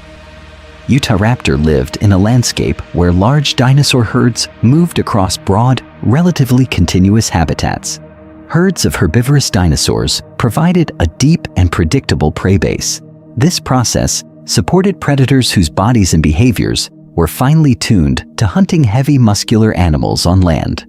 In contrast, modern Earth is dominated by ungulates, livestock, and fragmented wild populations. Fences, roads, and cities break former migration routes into isolated patches. Because of this, energy that once flowed through vast connected ecosystems is now interrupted, making it far harder for a giant, specialized land hunter to maintain stable populations. modern competition further reshapes the picture. Large cats, wolves, bears, and other mammalian carnivores already occupy many apex roles that giant theropods once held. In many regions, humans and domestic dogs now sit at the top of food webs, directly or indirectly controlling which large animals survive. Over time, this layered competition reduces the ecological space available for a new lineage to evolve into something Utah raptor-sized on land. Any emerging large predator would have to outcompete not only existing carnivores, but also human technology, management, and hunting pressure. Another key difference lies in the stability of the environment. Utahraptor evolved during a time when regional climates, though variable, allowed long periods for lineages to specialize and expand. Today, rapid human-driven climate change is altering temperature, rainfall, and vegetation patterns within centuries or even decades. Habitats shrink, shift uphill, or vanish. As a result, long-term specialization into extreme body sizes becomes risky. Large, slow-breeding predators are particularly vulnerable when prey ranges contract or move faster than evolution can track. A pattern interrupt appears in the sky. Some might point to giants such as Argentavis or Haast's eagle and ask whether similar raptorial birds could re-emerge. These enormous birds show that Earth's atmosphere and gravity can support very large aerial hunters. However, even they depended on specific prey and landscapes, giant moa in New Zealand forests, or open plains with rising air currents in South America. Once those conditions faded, the giants disappeared. Taken together, these factors suggest that the exact combination of climate, prey, competition, and geography that produced Utahraptor is unlikely to repeat. Evolution remains creative, and new large predators will continue to form, but they will reflect modern pressures rather than ancient ones. In the next section, attention turns from what might return to what is already gone, the last giants of talon and beak, and the final landscapes that could sustain them. The last giants of talon and beak did not rule through size alone. They ruled because their bodies carried precise, specialized tools. To understand how a Utahraptor on land and a Haast's eagle in the air could fill similar roles on the same planet, it is necessary to look closely at their weaponry and how it functioned. The most famous of these tools is the dromaeosaurid sickle claw. On the second toe of each foot, the bone was enlarged, the joint was highly flexible, and the claw grew into a long, strongly curved blade. In life, this structure was wrapped in keratin, making it even longer and sharper than the bare bone suggests. Instead of slicing dramatically through prey like a cinematic dagger, this claw was probably driven down and hooked in, anchoring the animal to its victim. During this time, the rest of the foot could push, the legs could clamp, and the body weight could pin large, struggling animals against the ground. Birds of prey carried a different arrangement. Rather than one oversized killing claw, eagles and hawks bear 4 curved talons on each foot, all sheathed in keratin and connected to powerful flexor tendons. When a Haast's eagle struck a giant moa, the entire foot closed like a vice. Multiple talons sank in together, spreading the load and creating a crushing, immobilizing grip. Over time, natural selection favored feet that could hold and maintain pressure, rather than perform long slashing cuts. This process produced a system in which escape, not blood loss, was the main problem for the prey. Above the feet, the contrast continues in the head. Giant birds of prey relied on hooked beaks, formed from a bony core covered by keratin, to tear flesh in controlled bites. The beak could twist, pluck, and lever apart muscle and skin, but it could not deliver the same kind of bone-crushing bite seen in large mammalian predators. Dromaeosaurids, in contrast, possessed lightweight but toothed jaws. Rows of recurved teeth, some with fine serrations, acted like a series of small blades, ideal for gripping and cutting meat once the prey was restrained. Because of this difference, hunting tactics diverged while converging on a similar goal. control. Utahraptor and its relatives seem built for leaping and grappling, using momentum, body weight, and that enlarged second toe to latch onto flanks or backs. Giant eagles used high-speed stoops or short-range ambushes, driving their talons down with the force of gravity and wing power combined. In both cases, the first priority was to stop the prey from moving, rather than to end its life instantly. How do such different bodies arrive at similar solutions? The answer lies in biomechanics more than in ancestry. In birds, the main tools are keratin beaks and talons. In dromaeosaurids, they are bone-supported claws and toothed jaws. Yet the underlying raptorial strategy converged. Curved claws, reinforced grasping joints, and cutting elements at the head appear again and again, as if Earth's constraints were guiding evolution toward a narrow set of effective designs. In the next section, attention shifts from individual weapons to the full hunting sequences they enabled, tracing how these predators moved through their ancient landscapes and skies. Those hunting sequences depended on more than claws and wings. Behind every leap, glide, and strike was a brain interpreting a complex world. How aware were these giant raptors of their surroundings? And how far can their abilities be reconstructed from the rocks and fossils that remain? Evidence for relatively high intelligence in some theropods and birds comes first from the space protected inside the skull. When paleontologists create endocasts of dinosaur brain cases, they find that many maniraptoran theropods, including dromaeosaurids, had enlarged forebrains and well-developed sensory regions compared with earlier predators. In modern Earth ecosystems, large-brained birds such as corvids and parrots show problem-solving, tool use, and long-term memory. During this time in the planet's history, their distant dinosaur relatives were not identical in behavior, but the shared pattern of expanded brain regions suggests a capacity for flexible responses rather than simple reflexes alone. Vision appears to have been central. Forward-facing eyes in many dromaeosaurids created overlapping fields of view, a configuration that improves depth perception and motion tracking.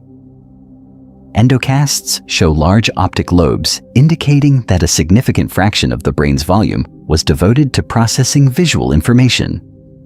In giant birds of prey such as Haast's eagle, the bony eye region and associated canals point to similarly powerful eyesight, able to detect small movements against complex backgrounds. As a result, both terrestrial and aerial raptors likely judge distance and speed with high precision, a requirement for landing a claw on a moving target without shattering delicate bones on impact. This visual emphasis links to questions about problem-solving and social behavior. Modern raptors such as eagles and hawks can learn from experience, adjust hunting routes, and exploit changing wind patterns. Some cooperate loosely at carcasses or during migrations. It is reasonable to infer that giant dromaeosaurids and giant birds could modify tactics through learning, perhaps refining ambush positions or timing attacks around herd movements. However, the cinematic image of hyper-intelligent packs coordinating like human special forces is not supported by current evidence. Trackways sometimes show group movement, but they do not record elaborate, spoken-like communication or long-term planning. Sensory trade-offs also shaped how these predators experienced their environments. In many raptorial lineages, the anatomy of the inner ear, eye sockets, and olfactory regions indicates a stronger reliance on vision and hearing than on smell. This process can be seen by comparing theropods with large olfactory bulbs, such as some tyrannosaurs, to more visually oriented maniraptorans, where the balance shifts. Because of this, giant raptors may have scanned horizons and listened for rustling vegetation more than they followed distant scents on the wind.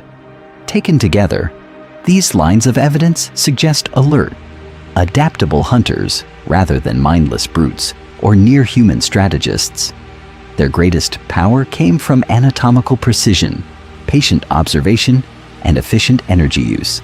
In the next section, this mental framework is placed back into motion, tracing how such predators approached, pursued, and finally subdued the prey that shared their ancient continents.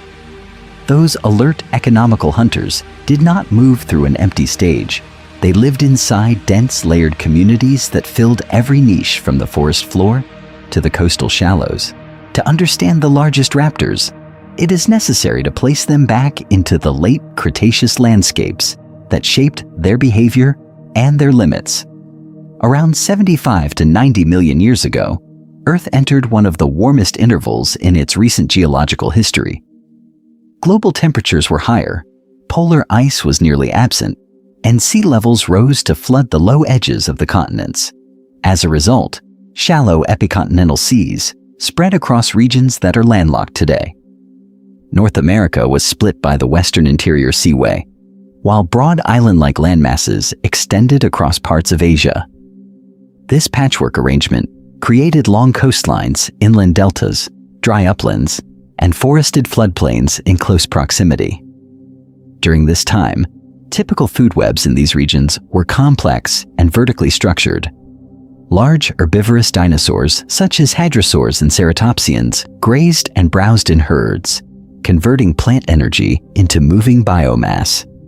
Mid-sized predators, including smaller tyrannosauroids and various theropods, tracked these herds, targeting juveniles, the sick, or the isolated. Apex carnivores, such as mature tyrannosaurids in some North American systems, stood at the top, capable of overpowering large prey and even displacing other hunters from carcasses. Beneath this tier, smaller raptors and early birds hunted insects, lizards, and small mammals, while also scavenging leftover flesh and bone. Into this network slot the giant dromaeosaurids, Utah raptor-like animals in early to mid-Cretaceous Utah ecosystems, and later Dakota raptor-like forms on the late Cretaceous plains, were substantial predators, but not the undisputed rulers of their environments.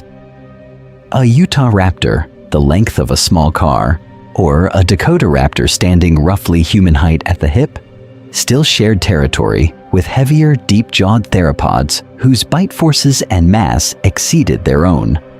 Because of this, even the largest raptors often operated as specialists, using agility, precision, and terrain rather than sheer size.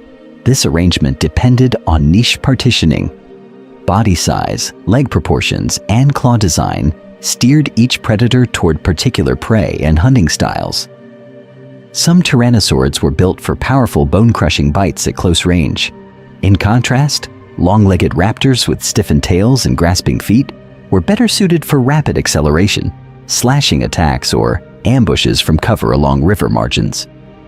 Over time, this process reduced direct competition, allowing multiple carnivores to coexist on the same floodplain.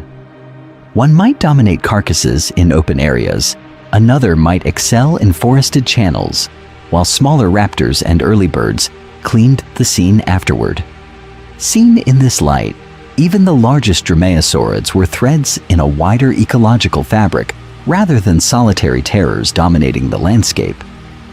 Their power depended on timing, landscape, and the behavior of the herds that moved around them. How then did such predators actually close the distance, coordinate with terrain, and turn an opportunity into a successful kill? The next section follows a single hunt, moment by moment, as those talons and minds enter motion. Millions of years after the last dromaeosaur vanished, Earth carried a different cast of giants. During this time, in the Miocene, South America formed a near-isolated continent, wrapped in climates and landscapes that seemed designed for experiments in size. Vast grasslands spread between open woodlands, broken by rivers and low hills.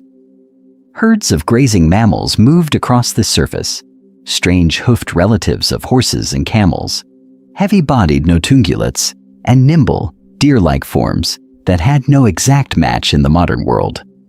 Among them walked formidable terrestrial predators. Saber-toothed Metatherian cats stalked the edges of the herds, while towering terror birds, such as Forus racidae, patrolled on long legs, their deep beaks adapted to strike and tear. This environment did not belong to a single ruler. Instead, it functioned as a layered ecological system in which speed, height, and endurance each conferred a different advantage.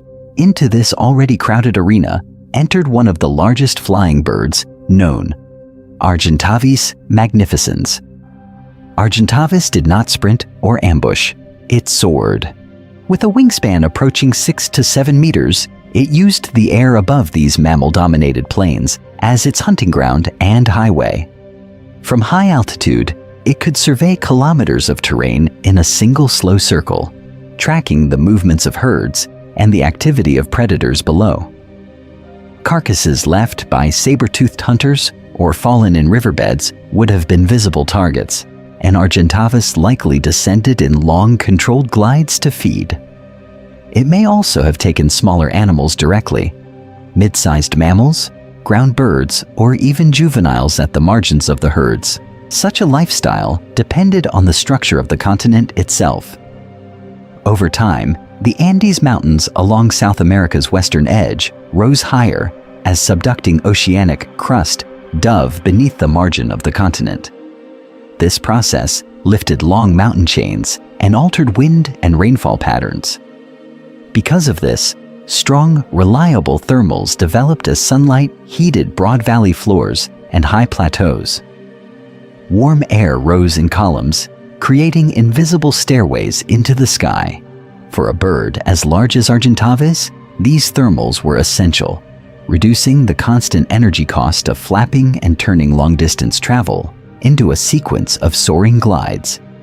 Around large carcasses, interactions between Argentavis and ground predators would have been complex. A freshly killed notungulate might attract terror birds first, then saber-toothed mammals, and finally, soaring scavengers dropping from the sky.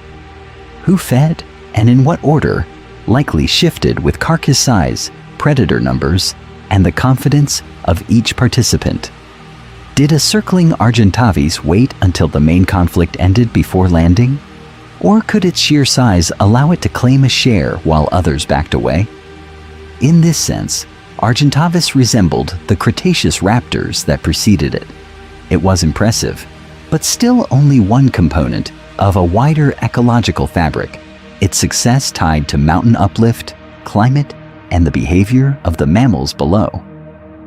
The next section turns from these continental skies to the biomechanics of such giants, asking how bones, muscles, and air density together set the upper limits of flight on this planet.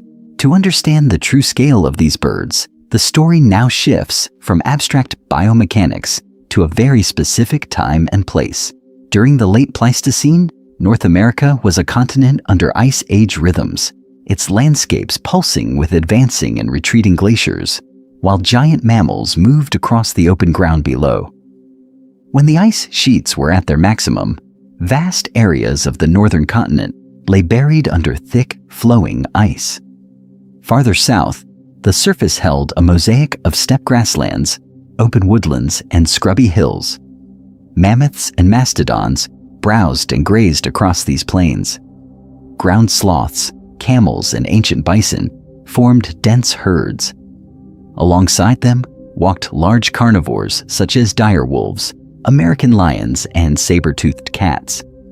This enormous community created a constant circulation of living bodies and dead carcasses, and Territornis evolved right into the middle of that system.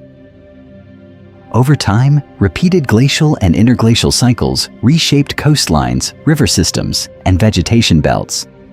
As ice retreated, new lakes formed and then drained. Grasslands expanded, then forests reclaimed them.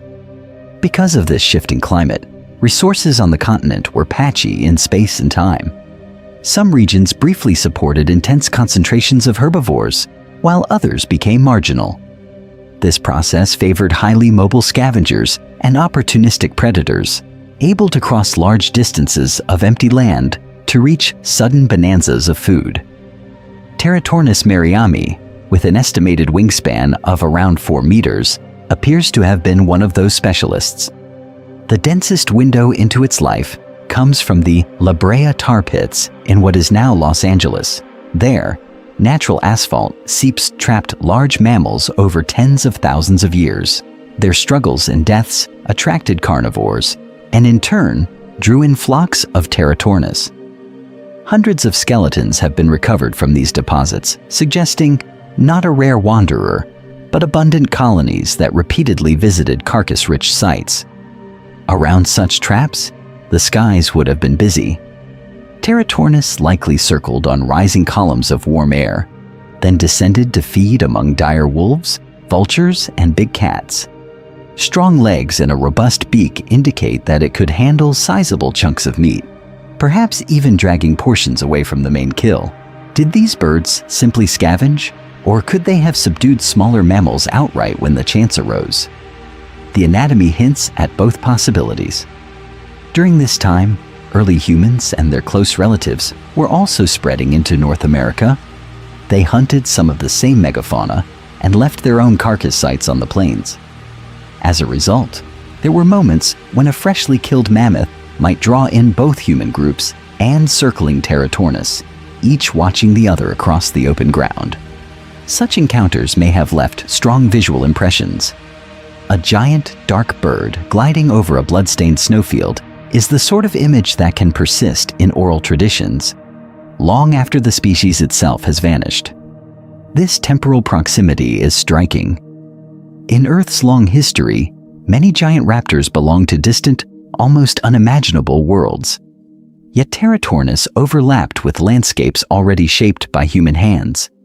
It was not a mythic monster of a lost age, but a near neighbor that disappeared only recently in geological terms.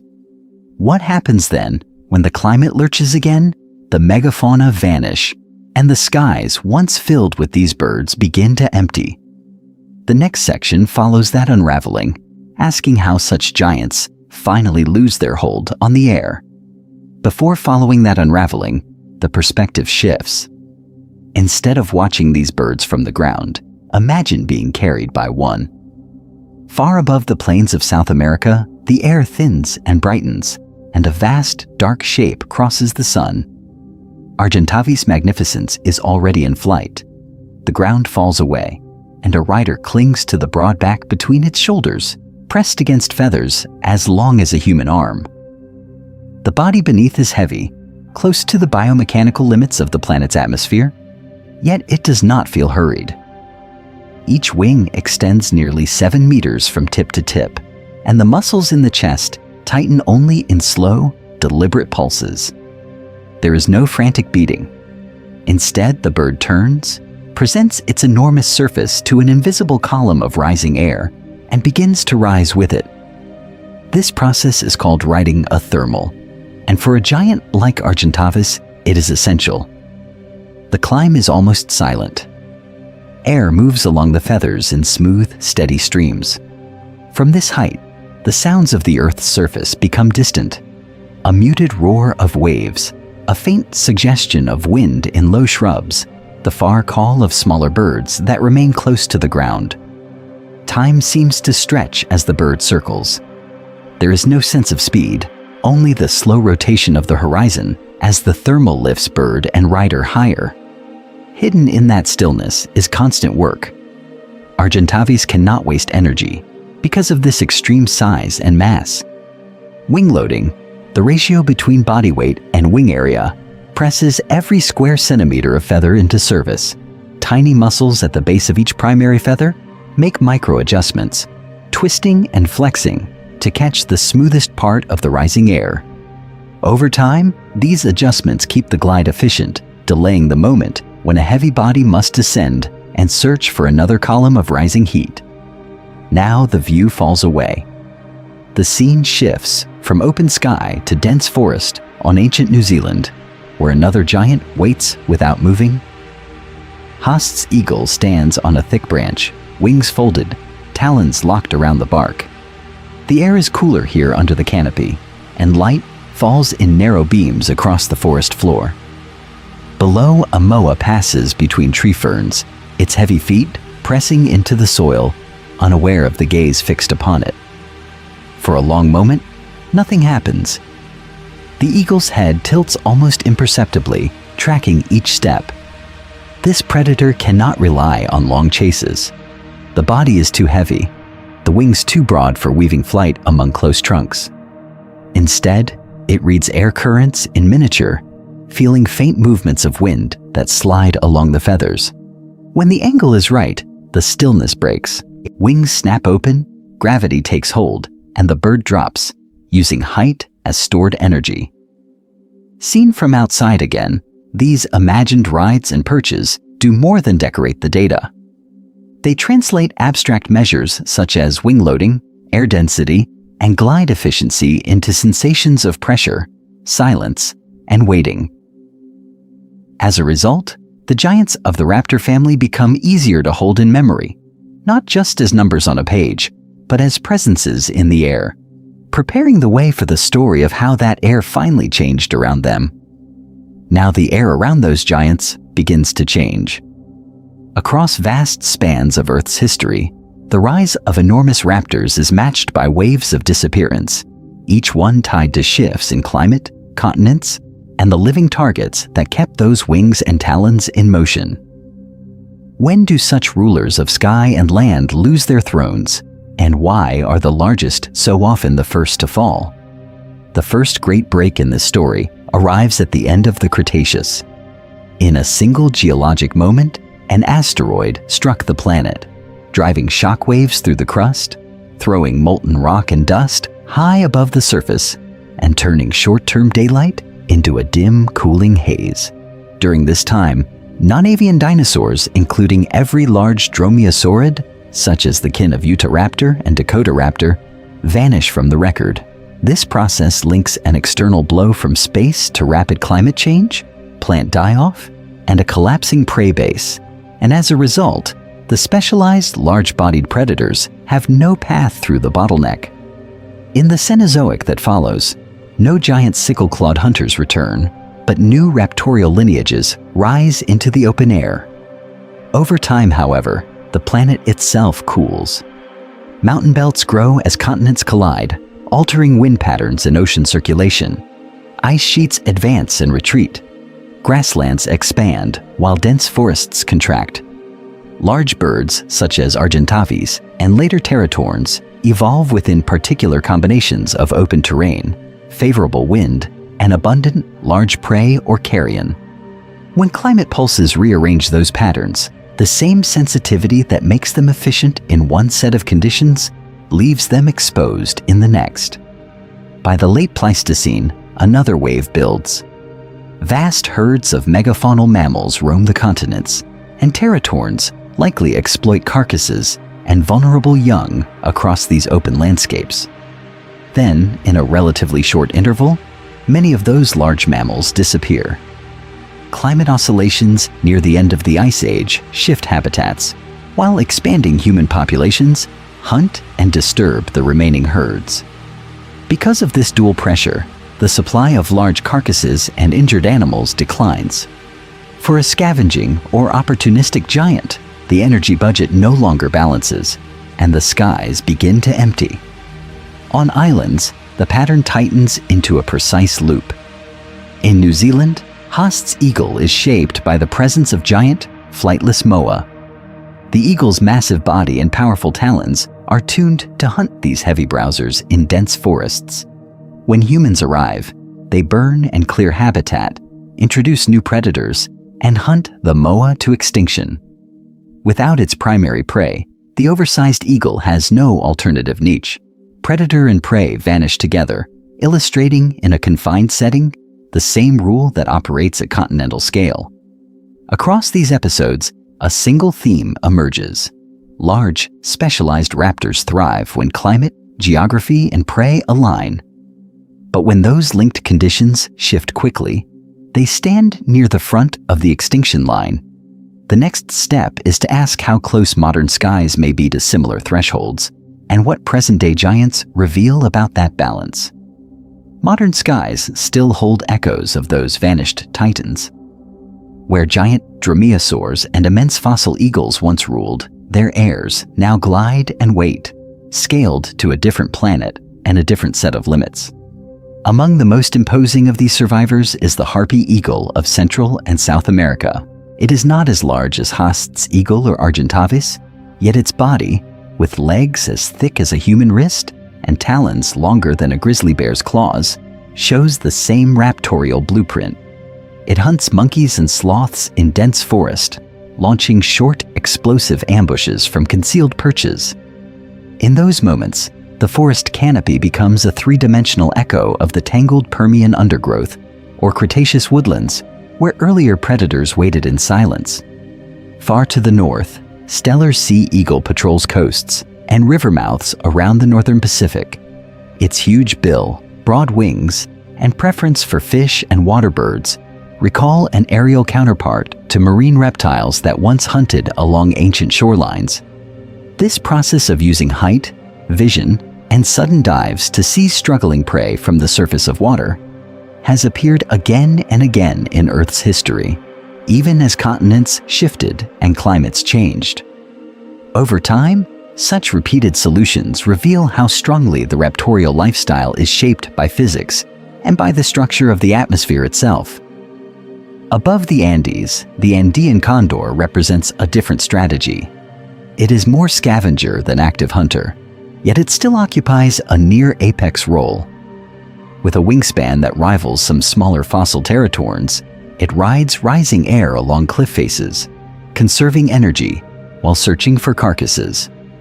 Argentavis likely used similar soaring tactics on a grander scale, gliding over broad plains that once formed on the uplifted crust of South America. In both cases, the key is the same: find heat, find lift, and turn invisible currents into long-distance travel. In Australia, the wedge-tailed eagle fills another niche, taking mammals and carrion across open landscapes. Its long, narrow wings and wedge-shaped tail provide stability and maneuverability, much as elongated tails and feathered limbs did for earlier theropods. Talon structure, locking tendons, and forward-facing eyes link these birds to a deep lineage of predators that first formed in the Mesozoic and then diversified as continents separated. Yet there is a crucial difference between past and present. Ancient giants roamed or flew across vast, lightly inhabited territories.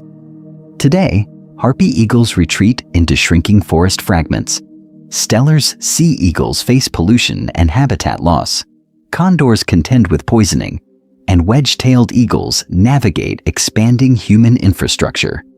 Because of this, modern raptors often survive in isolated pockets, rather than continuous ranges. Even so, the raptorial pattern endures. Talons still close around struggling prey, wings still harvest energy from moving air, and patient ambush still outcompetes constant pursuit. These living hunters provide windows into ancient strategies, allowing scientists to test ideas about how extinct giants moved, fed, and bred. The next question is how long these windows will remain open, and what present choices will decide the future of the last great sky hunters. Those sky hunters, gliding on narrow margins of energy and risk, point toward a deeper pattern that runs through the history of large predators.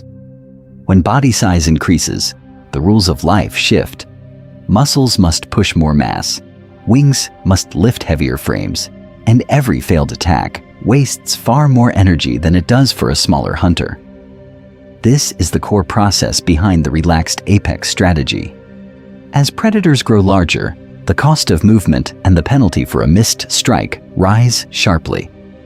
This process pushes them away from constant motion and toward conservative, low-energy lifestyles. Over time, lineages that cross certain size thresholds tend to abandon long chases and instead rely on patience, positioning, and short, decisive bursts of power. Because of this, the immediate outcomes in behavior are strikingly consistent, even across very different environments. Large terrestrial hunters favor ambush, letting prey come close before committing to a brief attack. Aerial giants invest in soaring, using rising air to stay aloft rather than flapping continuously. Many spend long periods resting, preening, or moving slowly at low intensity, saving their highest efforts for rare moments when success is likely. Raptor on the early Cretaceous continents illustrates this pattern on the ground. This predator, reaching perhaps 6 to 7 meters in length and weighing several hundred kilograms, would have paid a high energetic price for every sprint.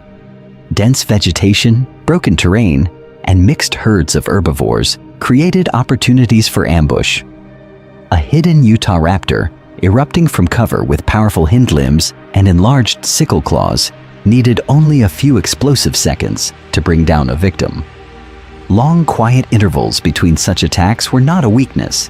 They were part of an energy-efficient strategy. In the sky, Argentavis magnificens followed the same loop under different physical limits, with a wingspan of 6 to 7 meters and a mass near the biomechanical edge of powered flight in Earth's atmosphere. Continuous flapping would have been unsustainable. Instead, Argentavis likely launched in favorable winds, climbed on thermals, and then cruised for long distances, searching for carcasses or vulnerable prey.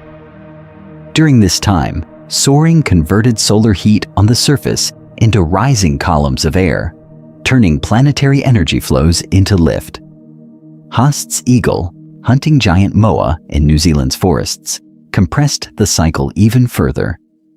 Heavy-bodied but with relatively broad wings, it probably perched in concealment, then dropped in a short, violent plunge.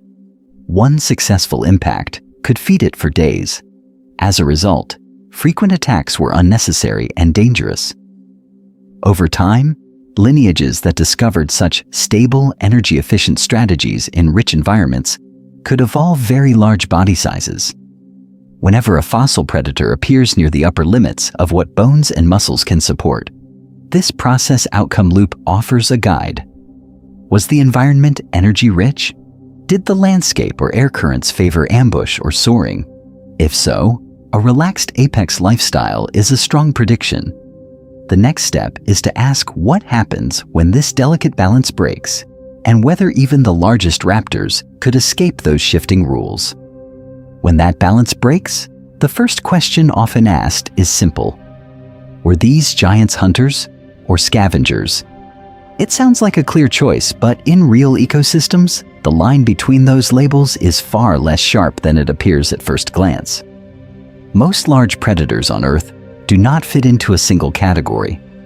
Lions, hyenas, eagles, and vultures all take advantage of whatever energy source is easiest to reach at the lowest cost. They hunt when conditions favor a chase or an ambush.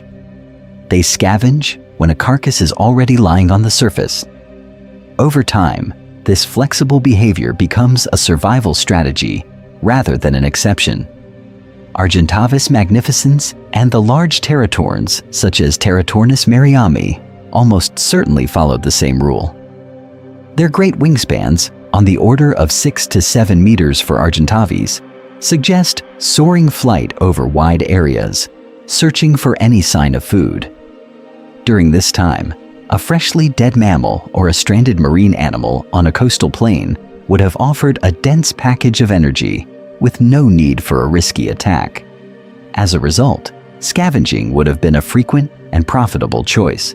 Yet the same anatomy that allowed them to cruise above the continents also indicates that they were not limited to passive feeding. Strong legs, powerful necks, and hooked beaks point to the ability to seize and kill smaller animals when the opportunity arose. A juvenile ungulate, a large rodent, or a ground bird would have been vulnerable to a rapid descent and a crushing grip. Was that animal meant to scavenge or to hunt?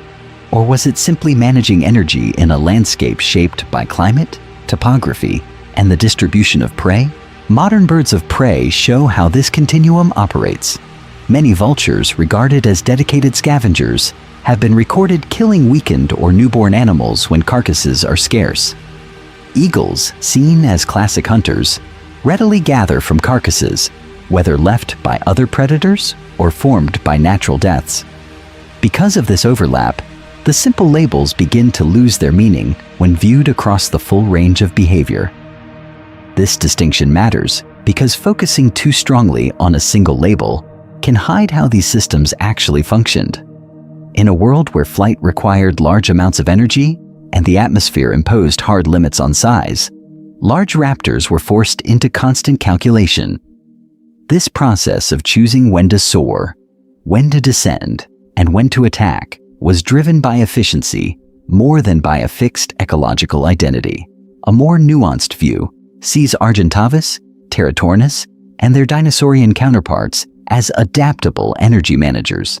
They occupied positions in their ecosystems that shifted with climate, with the arrangement of continents, and with the rise and fall of potential prey. The next step is to examine how that same flexibility could become a weakness when environments reorganized and those energy pathways began to close. When the energy pathways that sustained giant raptors began to narrow, the consequences reached far beyond a single species. A large raptor perched at the top of a food web is more than a hunter.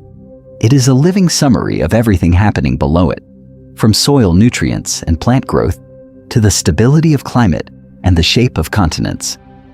If such an animal can survive, what does that say about the planet that supports it?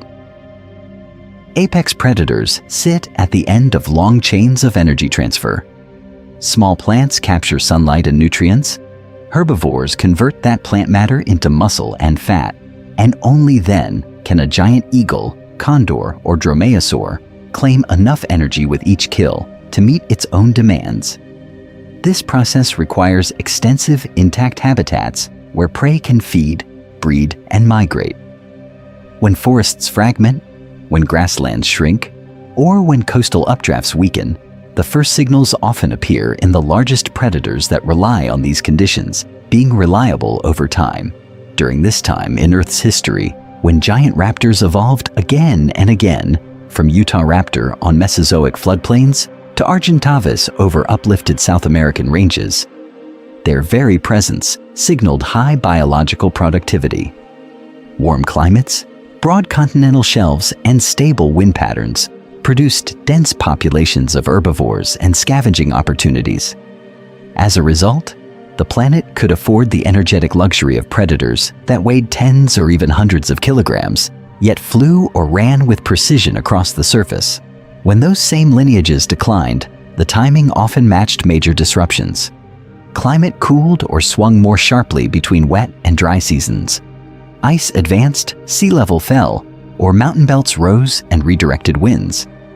In some regions, humans arrived, burned habitats, hunted prey, and later added toxins to the environment.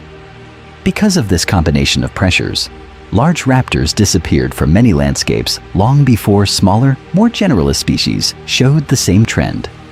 Their extinction curves trace the outlines of changing continents, shifting ocean currents, and altered atmospheric circulation. Modern conservation offers a clear continuation of this pattern. Declines in eagles, vultures, and condors do not occur in isolation. They mirror the loss of old-growth forests, the poisoning of carcasses, and the thinning of thermal updrafts above rapidly warming terrain. When a condor range contracts or a sea eagle population collapses, it signals that entire layers of the food web beneath them have been disturbed. What does it mean for Earth if the planet can no longer sustain such wide-ranging, specialized hunters? Seen in this way, the story of giant raptors is not only about impressive wingspans or talons. It is about the changing capacity of Earth to support large, demanding forms of life as mantle-driven plate motions rearrange continents and climate systems.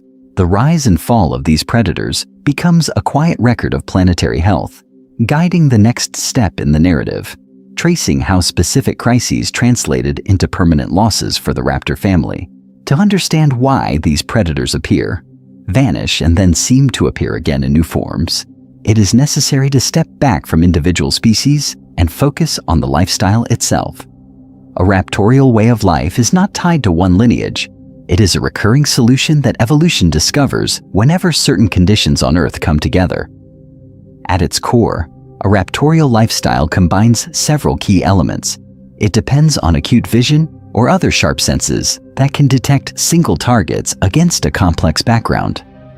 It requires rapid acceleration, allowing the predator to close the distance before the prey can react. It relies on grasping appendages, whether talons, forelimbs, or specialized mouthparts that can seize and hold struggling animals. Above all, it focuses on capturing individual prey rather than filtering, grazing, or scavenging. This process produces a very distinctive kind of hunter. Over time, this pattern has appeared in many unrelated groups. Beyond the famous dromaeosaurid dinosaurs and later birds of prey, predatory mammals such as saber-toothed cats and modern big cats developed forward-facing eyes, powerful forelimbs, and claws adapted for gripping. Certain reptiles, including large monitor lizards, use strong limbs and hooked claws in a similar role. Even invertebrates show convergent raptorial traits. Mantises fold spined forelegs around insects in midair, while mantis shrimps strike with reinforced grasping limbs that act like biological hammers and spears. During this time in Earth's history when forests, reefs, and coastal shelves expanded, such predators found rich opportunities. In structured environments with trees, burrows, rock ledges, and shorelines, prey can hide, change direction, and use the three-dimensional layout of the habitat to escape. Because of this, a generalist pursuit alone is often inefficient. Precise, targeted attacks that use sudden bursts of speed, vertical space, and gripping tools can capture prey with less wasted energy. The selective advantages are clear. Raptorial hunters can wait in cover, track a single animal, and commit to a short, intense strike. As a result, they can thrive even where prey is scattered or wary. Eagles stooping from high above, Haast's eagle ambushing giant moa in dense New Zealand forests, and Utah raptor launching from cover along river margins all demonstrate how similar strategies emerge in different eras, on different continents, from different ancestors.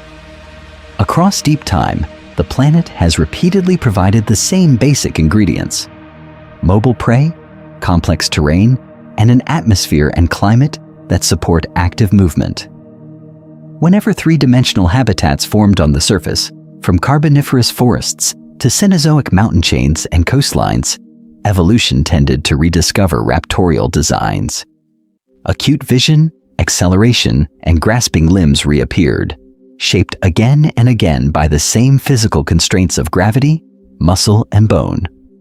In this broader context, giant raptors are not isolated curiosities.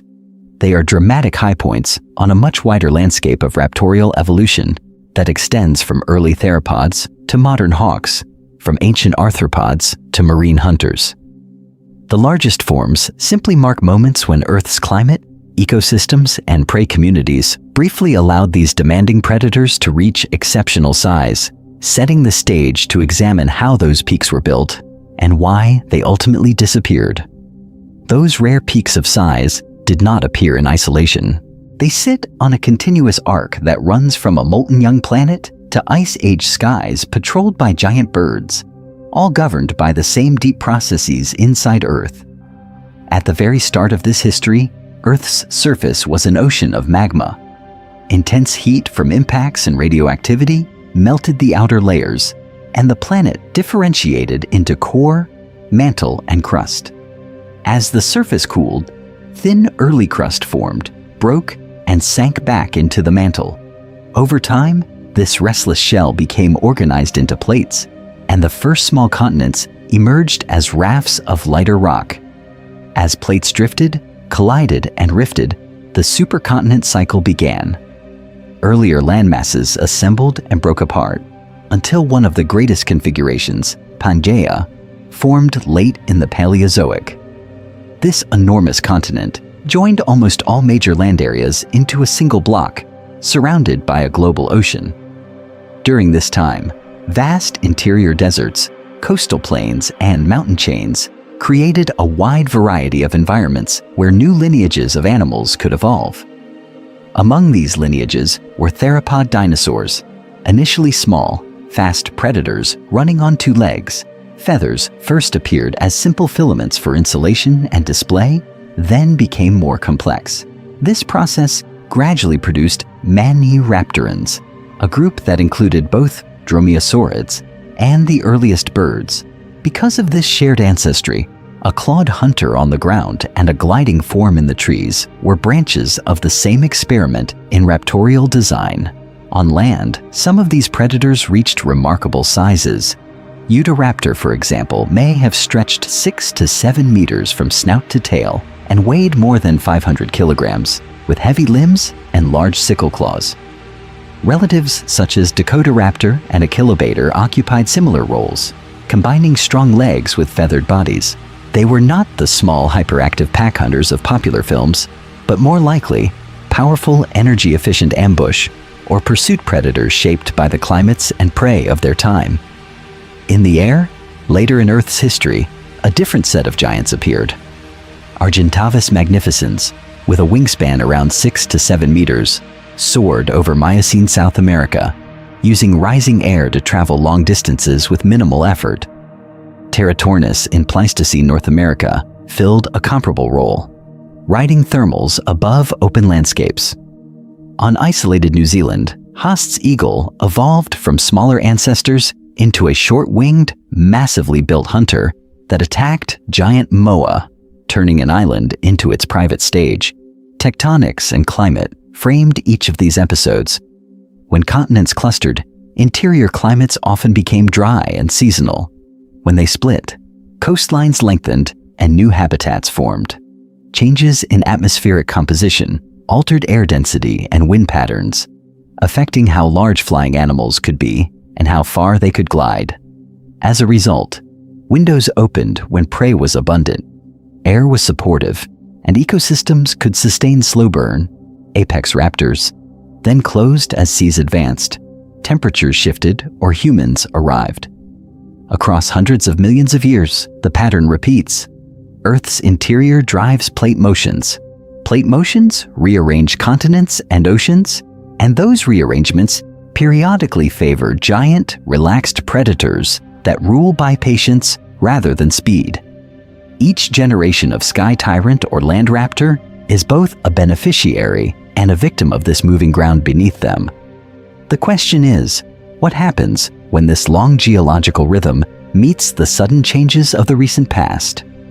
When long geological rhythms meet sudden change, the result is rarely gentle.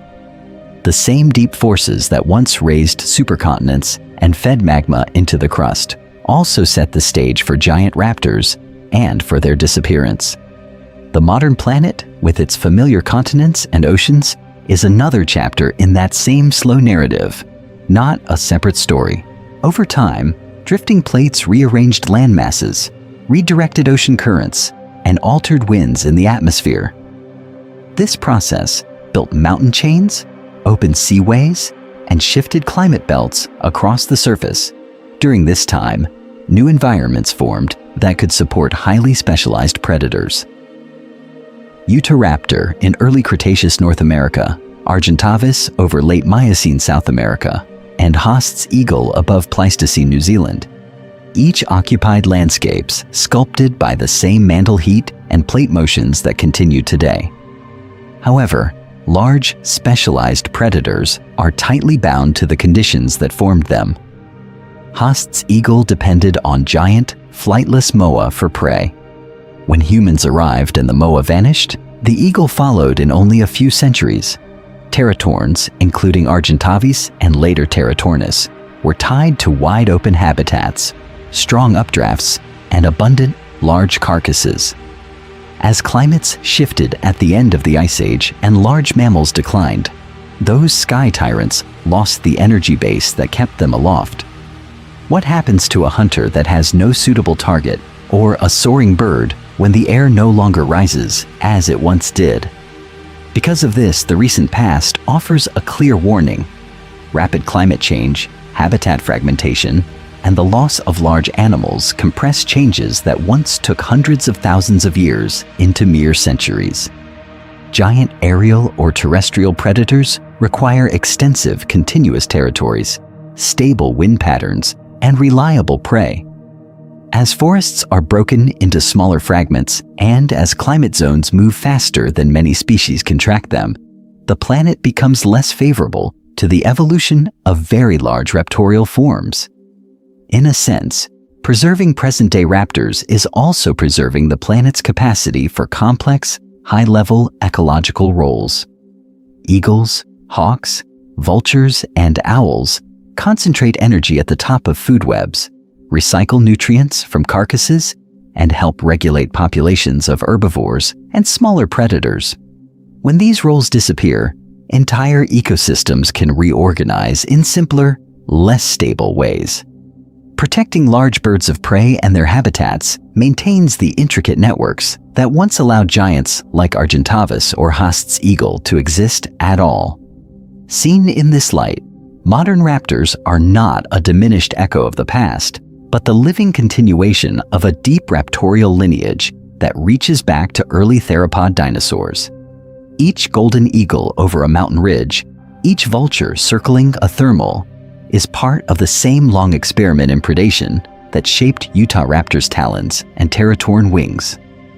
The next step is to ask how this ongoing story might unfold under future climates and future continents, and what choices will determine which hunters inherit the skies. Each of these hunters, from Utah raptor on a coastal floodplain to Argentavis over an ancient grassland, raises a deceptively simple question. What does the word raptor actually point to in Earth's long history of predators? In modern biology, raptor first formed as a convenient label for birds of prey. Hawks, eagles, owls, and vultures all share hooked beaks, strong feet, and a lifestyle centered on seizing and consuming other animals. Ornithologists used the term for clarity when describing how these birds hunt, how their talons grip, and how their eyesight and brains are adapted to track movement over large areas of the surface. During this time, the word rarely reached beyond avian predators. The arrival of cinematic dinosaurs altered that pattern. In popular culture, raptor shifted toward dromaeosaurid theropods, such as Velociraptor and Deinonychus, and then toward the larger forms like Utah raptor and Dakota raptor.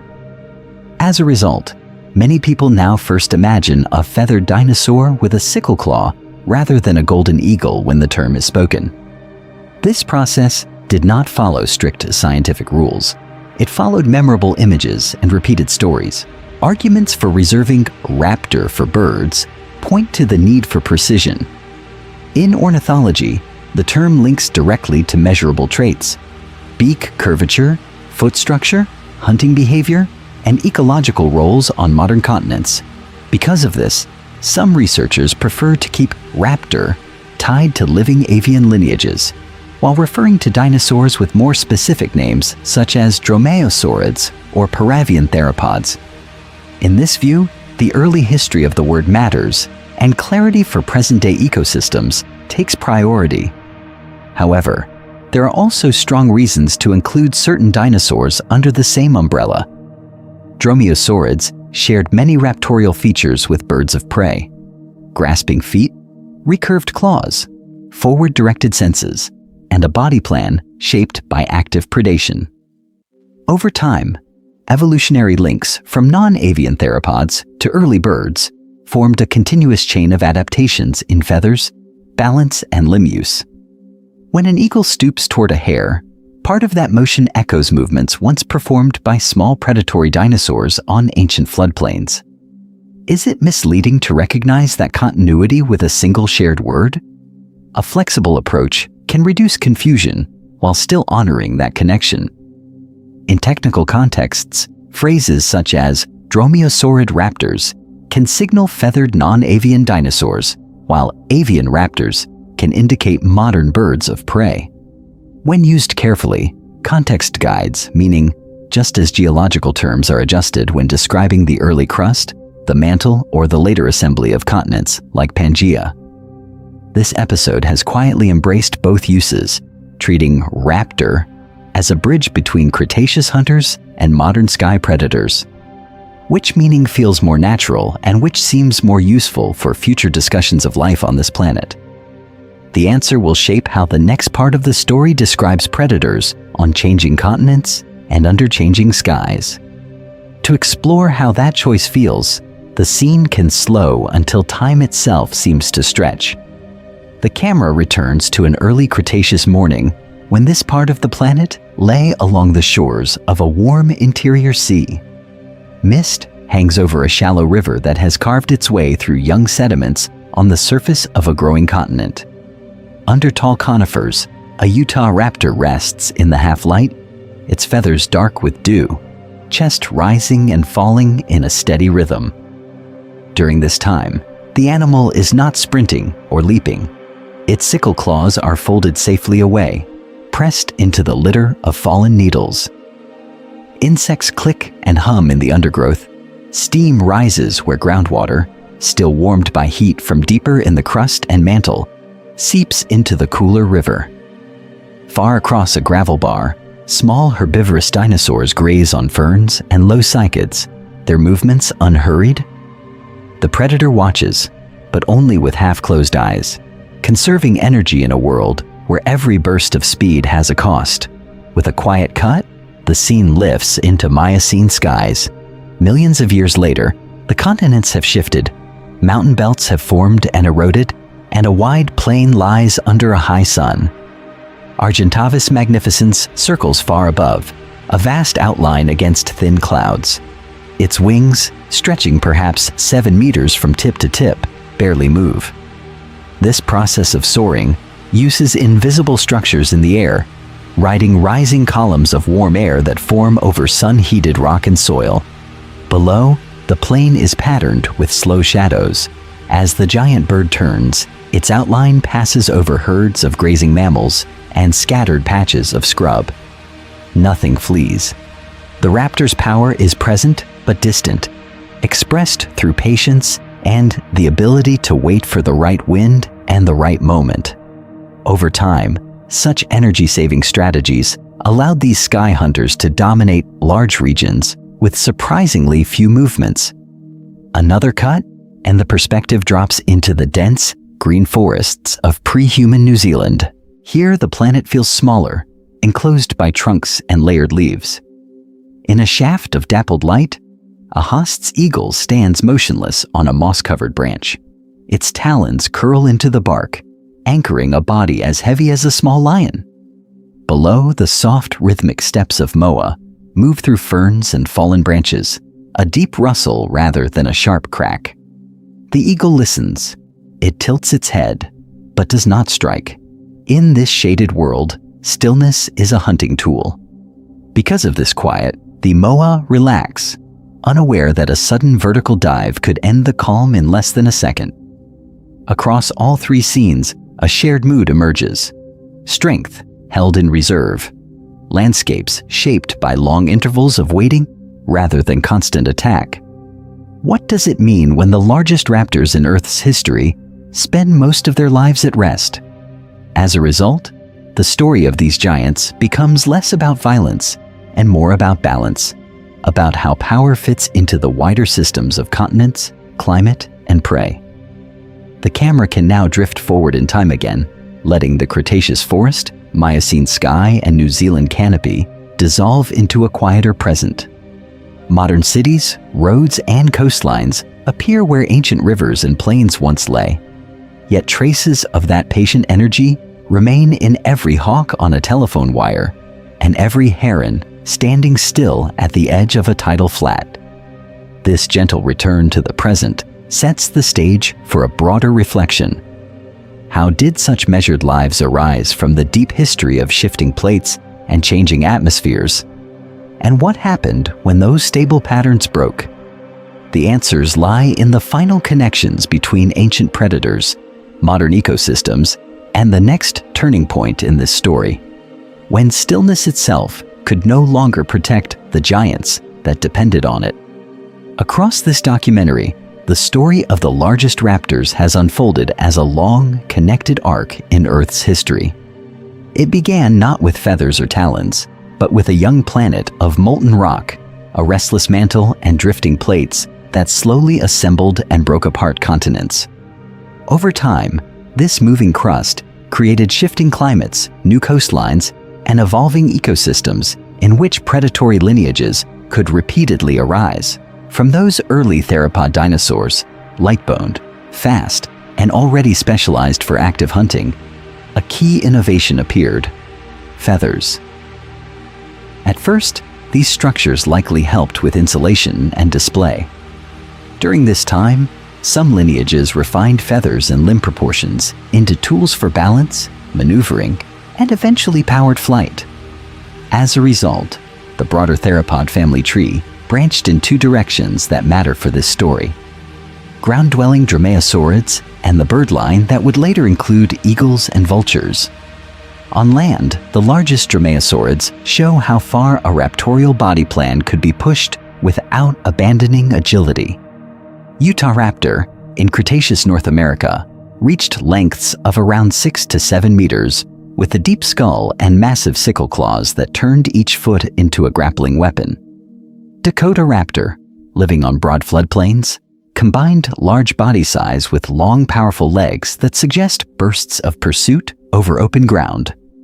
A Kilobator in Asia added to this pattern, a heavy-built hunter that probably relied on close, forceful encounters rather than long chases. Together, these animals mark a practical upper limit for truly raptor-like theropods on land. Their size was constrained by the need to stay balanced, to turn quickly, and to manage the energy demands of warm-blooded hunting in Cretaceous environments. This process illustrates a central theme. Predators could grow large, but only within the boundaries set by climate, prey availability, and the physics of moving over a solid surface. In the air, a parallel experiment in scale took place. Argentavis magnificens, soaring above ancient South American landscapes, used a wingspan of 6 to 7 meters to glide on rising air, turning small movements into long-distance travel. Teratornis, slightly smaller but still imposing, patrolled late Pleistocene skies, likely combining scavenging with opportunistic hunting.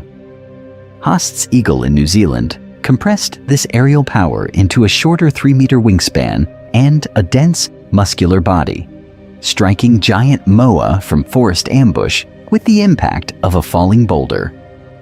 These birds pushed flight, vision, and ambush predation toward their limits, yet they also depended on energy efficiency and environmental opportunity.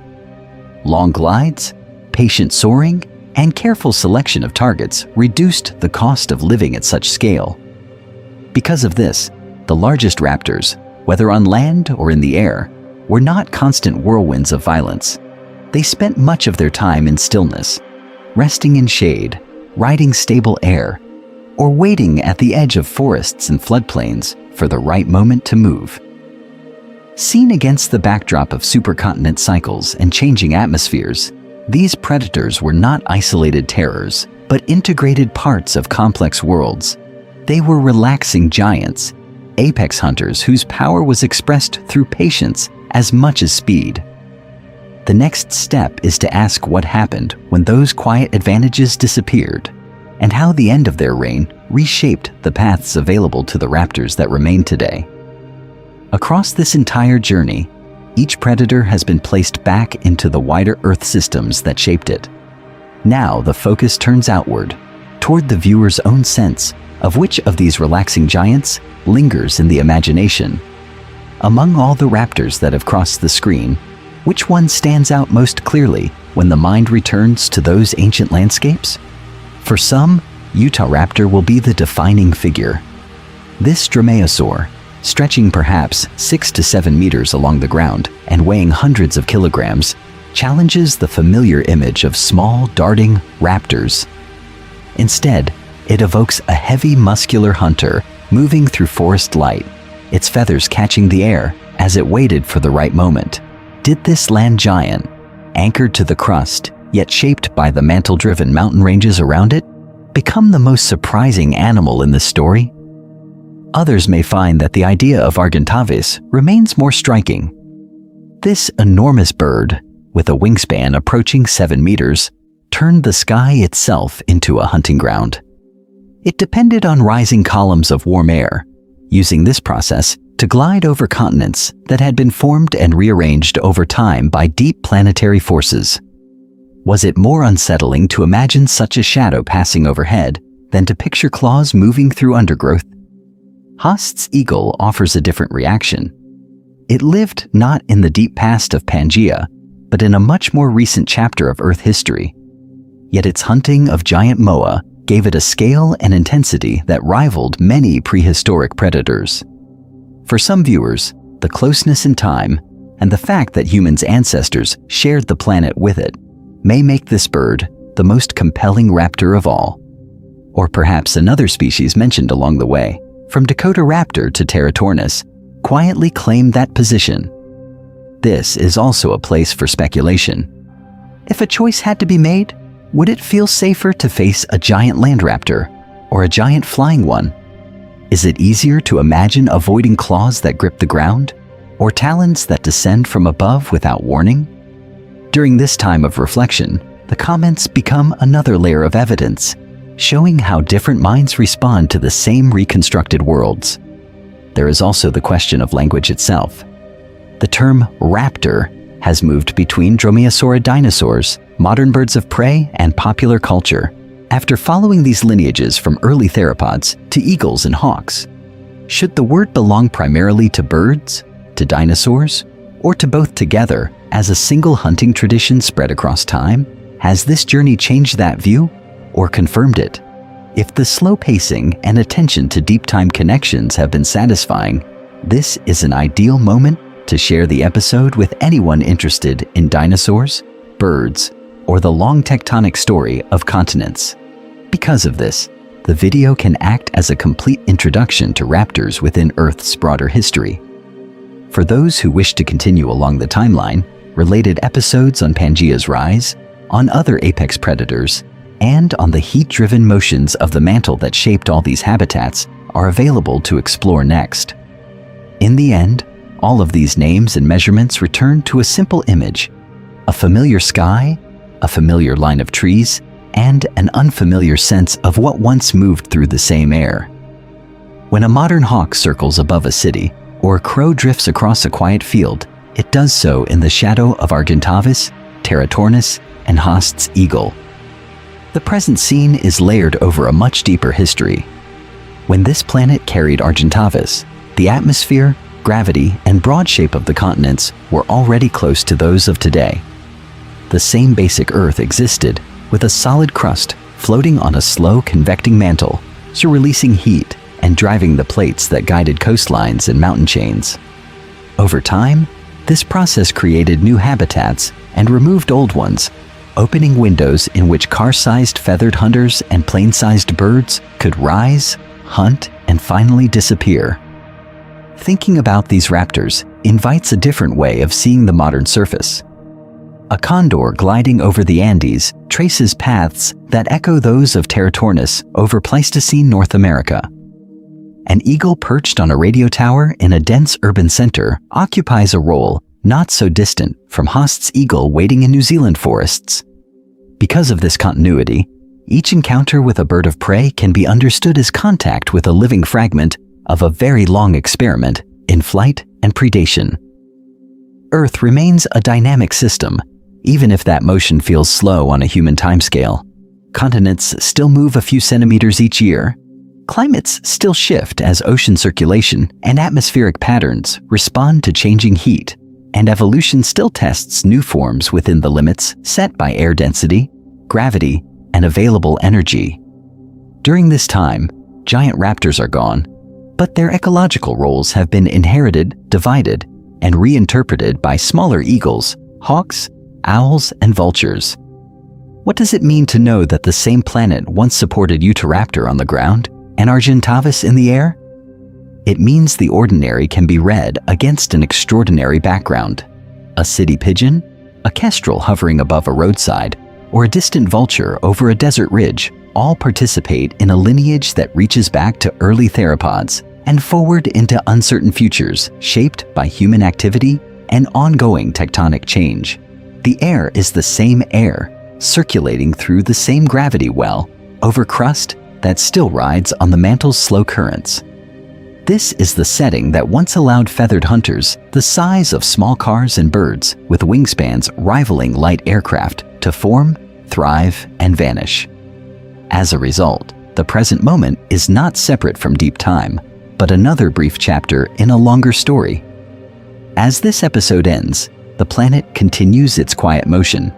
Skies darken and brighten, winds shift, and modern raptors resume their patient work above forests, coasts, and cities. Carrying an awareness of those earlier giants adds depth to these scenes, linking daily life to a vast, continuous history of flight, predation, and change on Earth.